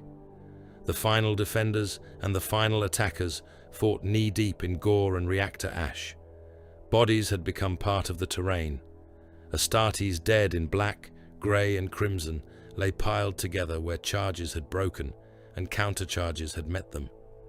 The blood running through the shrine floor channels had overflowed, mixing with powdered stone, grease and hot cinder to make a slick red paste that dragged at greaves and smoked where it touched exposed cables. World Eaters fought with the joy of men who believed they stood at the threshold of sacred annihilation. Black Templars fought with the hard fury of men who knew the cost already paid and meant to deny the enemy even the final instant of triumph. Carcharodons came at the edges of sight and sound, emerging from smoke, broken arches and feeder shafts like predators entering water already rich with blood. Marshal Garin Holt drove down the last approach toward Drekarth Kul with what remained of his spearhead and found the way barred by the warlord's last chosen bodyguard. The creature had once been Astartes. Little of that remained beyond the scale of it. The chosen warrior wore Terminator plate so swollen by mutation and trophy layering that it seemed more shrine than armor, every slab of ceramite studded with skulls, broken blades and hook chains loaded with strips of flensed hide. A two-handed axe rested in its grip, the edge black with matter that had once been brothers of the crusade. Horns of brass rose from the helm in a ragged crown. Warp light leaked from the seals and joints of the suit, like pressure escaping a furnace. Bastian Raid saw him and knew at once what vow yet remained to him. The Emperor's champion was already dying. Every step he took left a darker mark in the ash, where blood leaked from the rent plates at his side and breast. Warning runes had long since become a red haze in his helm. His left arm was weak. His breathing was a harsh grind across his vox grill. None of it mattered. He moved ahead of Holt without request or announcement, black sword in both hands, and the surviving Templars parted for him, as men part for a relic being carried to war. The chosen bodyguard laughed at the sight of him. "You are opened already, little champion." Bastian did not lower his guard. "Then I am near enough to the throne that killing you is no burden." They met before the last stair to the beacon dais, in a blast of sparks and blood mist. The first impact staggered Bastian so hard that one knee nearly struck the deck, but he rose inside the recoil and cut at the bodyguard's neck ring with a speed no wounded man should have possessed. The traitor turned, the stroke on a shoulder plate, and hammered the axe haft into Bastian's chest. Cracked ceramite flew. The champion went back one full pace, caught himself on the edge of a corpse pile, then came on again with the black sword low and vicious. He fought not like a man trying to survive, but like a man already offered. The chosen bodyguard was huge, armored in the accumulated sins of 100 killings, strong enough to break other Astartes by brute force alone. Bastian met that mass with exactness, with severe economy, with faith weaponized until it became movement. He gave the enemy no clean kill. He turned the axe on the flat and slid inside its follow-through. He cut tendon behind the knee. He drove the pommel into the faceplate. He let the traitor's greater weight commit forward, then carved a line from groin to sternum that burst cables, flesh, and old trophies alike. The bodyguard howled and buried one gauntlet in Bastian's wounded side to the wrist, forcing a sound from the champion that was half gasp, half prayer. Still, Bastian did not yield. He leaned into the agony, dragged the black sword free with both hands, and drove it straight up under the traitor's jaw and through the crown of the helm. The point punched out the top in a spray of black blood and burning fragments. The chosen bodyguard convulsed, fingers clenching deeper into Bastian's side, even as death took him, and then both giants sagged together for one suspended heartbeat before Bastian wrenched the blade clear and kicked the corpse down the steps. He swayed where he stood. Holt reached him in time to see the cost. The champion's side was no longer merely wounded. The gauntlet that had punched into him had torn ceiling, plate and flesh wide enough that blood pumped out in hot pulses over his greaves. Internal alarms screamed openly from his armor now, yet he turned his helm toward Holt, every word scraped raw from the inside. "The way is open." Holt set one gauntlet briefly on his shoulder. It was the touch given not to comfort, but to acknowledge a deed completed before witness. "Then stand if you can." Bastian lifted the black sword again. "I can." Beyond the stair, Drekkarth Kul waited amid the vomiting light of the beacon core. He was no longer merely the warlord Holt had hunted from massacre to massacre across the charnel belt. The rite had fed him too deeply. Blood mist spiraled around his frame in slow orbit. The brass trim of his armor glowed as though heated from within. Veins of red-black light crawled over his skin, where the butcher's nails bit into his shaven scalp and down the cords of his neck. He looked larger than before, not by trick of perspective alone, but by some warp pressure half inflating him toward a shape more fitting for demonhood. His chain axe had become a thing of screaming teeth and red vapor. The air near him tasted of iron, ozone, and slaughterhouse rot. Kul opened his arms wide as Holt advanced. "Marshal," he said, and the voice boomed through vox, shrine wall, and marrow alike. "At last, look what your righteousness has built for me." Holt stepped up through the red glare with sword ready. "I see only a beast swollen on stolen blood." Kul's grin showed every filed tooth. "Then die blind." He moved with a speed that made mockery of his size. The chain axe came across in a red arc that Holt barely caught on his power blade. The impact threw him sideways into a broken pillar, cracking stone and driving pain through both arms to the shoulder. Kul was on him again before the debris had settled, boots smashing into Holt's cuirass, hard enough to send him skidding through blood and ash. The warlord came forward not like a man in armor, but like a living engine built solely for impact and dismemberment. Bigger, faster, stronger. Every kill and offering between St. Orison's Halo and Vanikar had gone into him. Holt rose into the next blow, because there was no other option. He was a Black Templar marshal, tempered by crusade, fury, and oath. Against ordinary foes, that was enough to make him terrifying. Against Kul in that moment, it meant only that he could last longer before death. The warlord's axe struck like descending machinery. Holt parried one, turned another with the edge of his pauldron, and paid in shredded plate, then drove in close to cut at the inner elbow. Kul twisted and head-butted him across the helm, bursting one lens and dropping him to a knee. The next strike nearly took his head, missing only because Bastian Raid, already half dead, stepped in and caught the descending axe on the black sword with both hands. Bastian's legs folded under the force. Holt saw the champion's wounded side burst wider and knew the man standing beside him had crossed beyond mortal endurance entirely. Kul laughed and backhanded Bastian away with enough strength to send him crashing through a bank of shrine controls. "Good. Stand. And die properly." Holt answered with a thrust to the ribs that bit deep enough to matter. Kuhl roared, and the duel became something even uglier. Both warriors inside each other's reach, sword against chain axe, hilt strikes and elbow smashes and blade work done knee-deep in corpse runoff, while the beacon behind them screamed louder. Then the temperature of the chamber changed. Tyberos entered the kill site through a feeder arch drowned in smoke and emergency glow, and every eye that saw him understood at once that another apex thing had come to feed. He was blood-drenched, armor broken in half a dozen places, one shoulder guard nearly gone, one gauntlet blackened from overload, and none of it diminished him.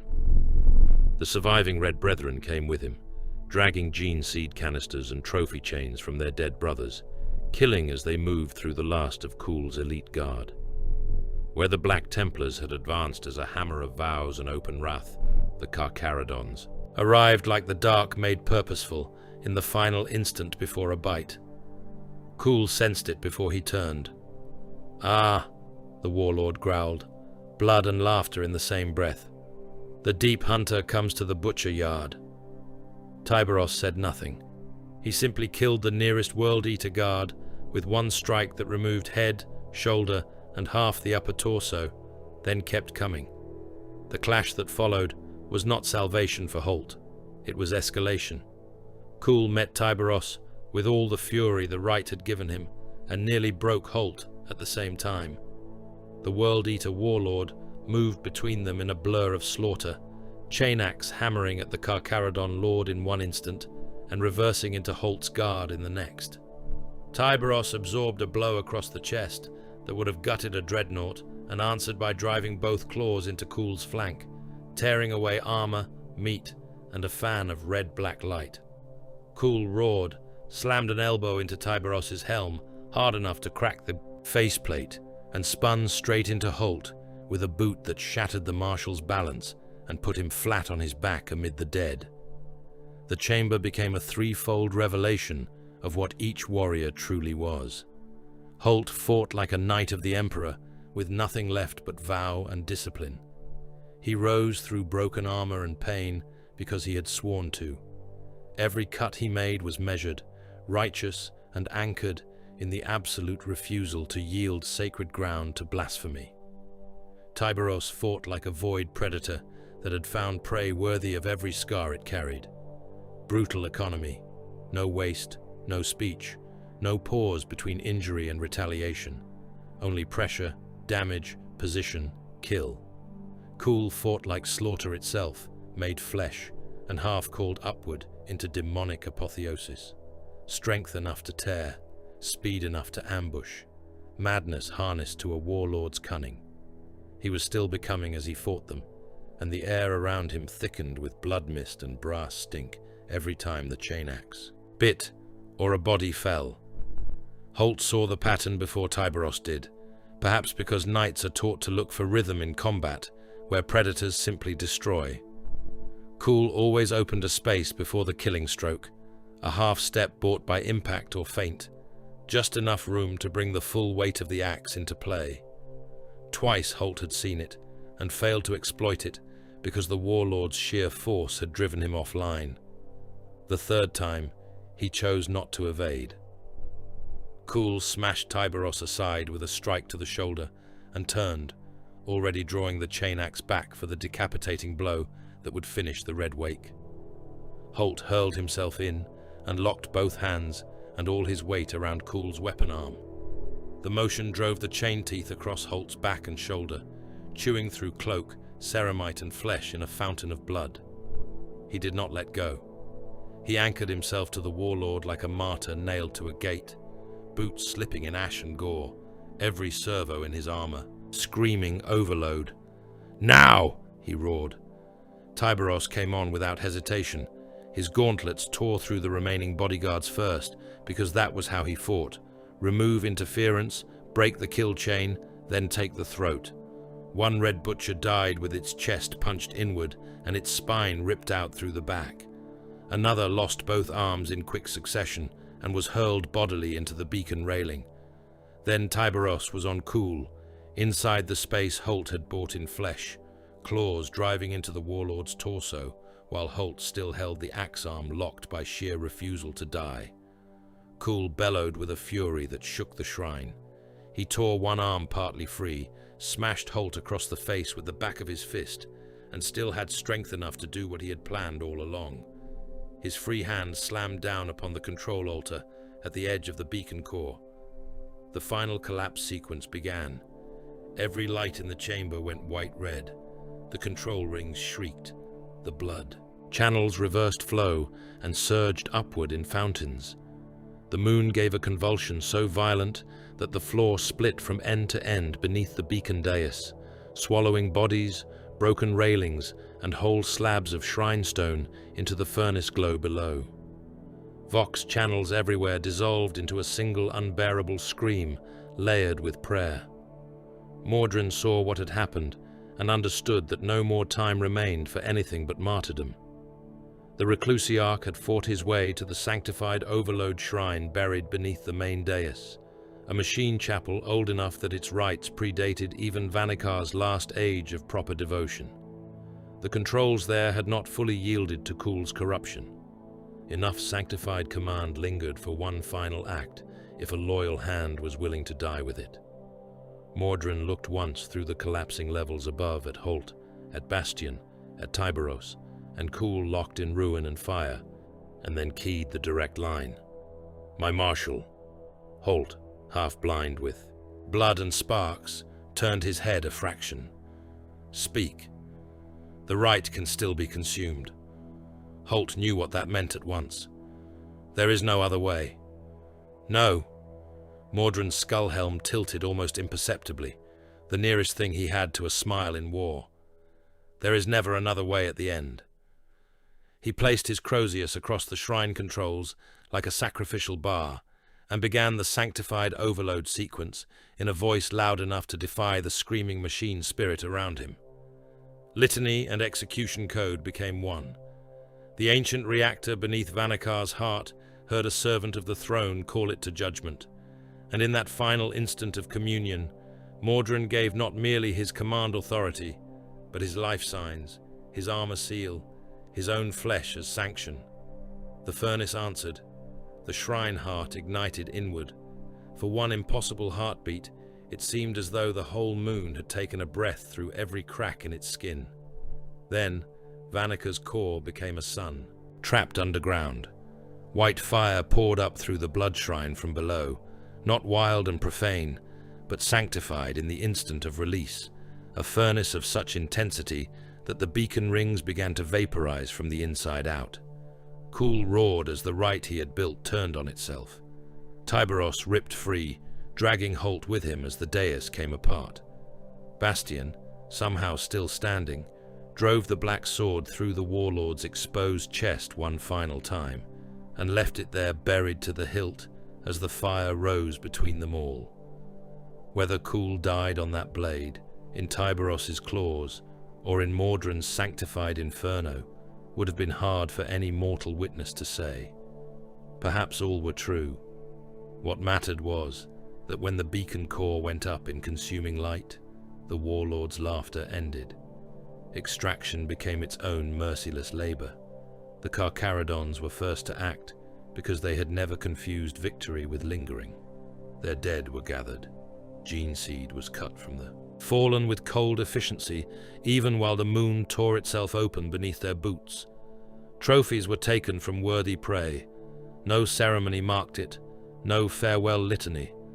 One red brother dragged the corpse of another by the ankle through falling ash, while calmly sawing free the progenoid glands of a third. Tyberos oversaw it all with a cracked helm and blood drying black across his ruined armor. When the prey was broken, his part in the war was finished. Holt saw him only once in the aftermath, at a collapsing hangar throat where the Carcharodon survivors were filing into their extraction craft through steam and reactor smoke. "We held," Holt said, voice raw through a damaged grill. Tyberos looked at him for a long moment. "You bled." It was neither insult nor praise. It was simply what had happened. Holt inclined his head once, because in that bleak place there was nothing else fit to answer. Then the red wake turned away. His chapter vanished into the departing dark with their dead, their gene seed, and their trophies, offering no ceremony and almost no farewell. By the time the last assault craft cleared the shattered moon, the Carcharodons were already becoming another absence among the stars, as though they had never been anything but a rumor made briefly solid by war. The Black Templars remained. They held the remnants of Vanakar long enough to drag what little could still be saved from the collapse. Surviving captives from the upper shafts. Wounded brothers too broken to move themselves. Data reliquaries not entirely consumed. The dead, where the dead could be reached. The moon came apart around them in stages.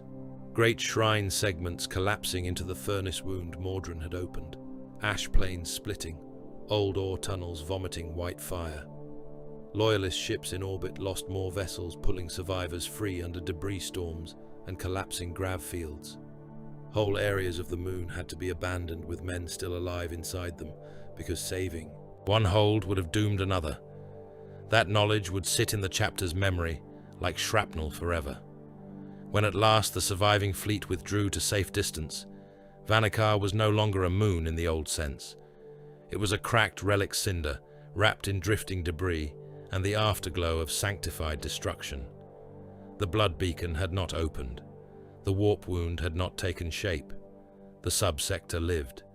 At its own scale, it was victory. At every human scale beneath it, the taste was ash. Gathis Secundus still burned. St. Orison's halo was dust. The pilgrim fleets of the charnel belt were wreckage fields. Shrine stations drifted as tombs. Manufacturing populations had been butchered by the millions and the millions again. Whole worlds would spend generations digging bones from the foundations and relearning how to pray without hearing screams beneath the words. Uncounted billions were dead, and no tally would ever hold them all. The campaign ended not in triumph, but in survival purchased at an imperial price. Marshal Garin Holt knelt in ash on the deck of a shattered retrieval platform, where the last of Vanakar's debris still rained softly against the plating. Around him lay shattered relics, burned armor, broken weapons, and the bodies of brothers waiting the rites of gene seed recovery and void burial. Bastion Raid had been taken to Medici custody between life and death. The black sword recovered from the furnace edge with both hands still locked around its hilt. Mordrin was gone to the fire he had commanded. The names of the fallen crowded Holt's memory until it seemed there was scarcely room in him for anything else. He removed his helm and set it upon the ash. Then he spoke the names aloud. Othmar Case, Erlan, the dead of the Avenue of Martyrs, the dead of St. Orison's halo, the dead beneath Gathis, the dead in the butcher pits, the dead whose gene seed had been saved, the dead who had vanished into collapse and flame with no relic left but memory and oath. He named them one by one until his voice grew rough, and then he swore the next crusade by them.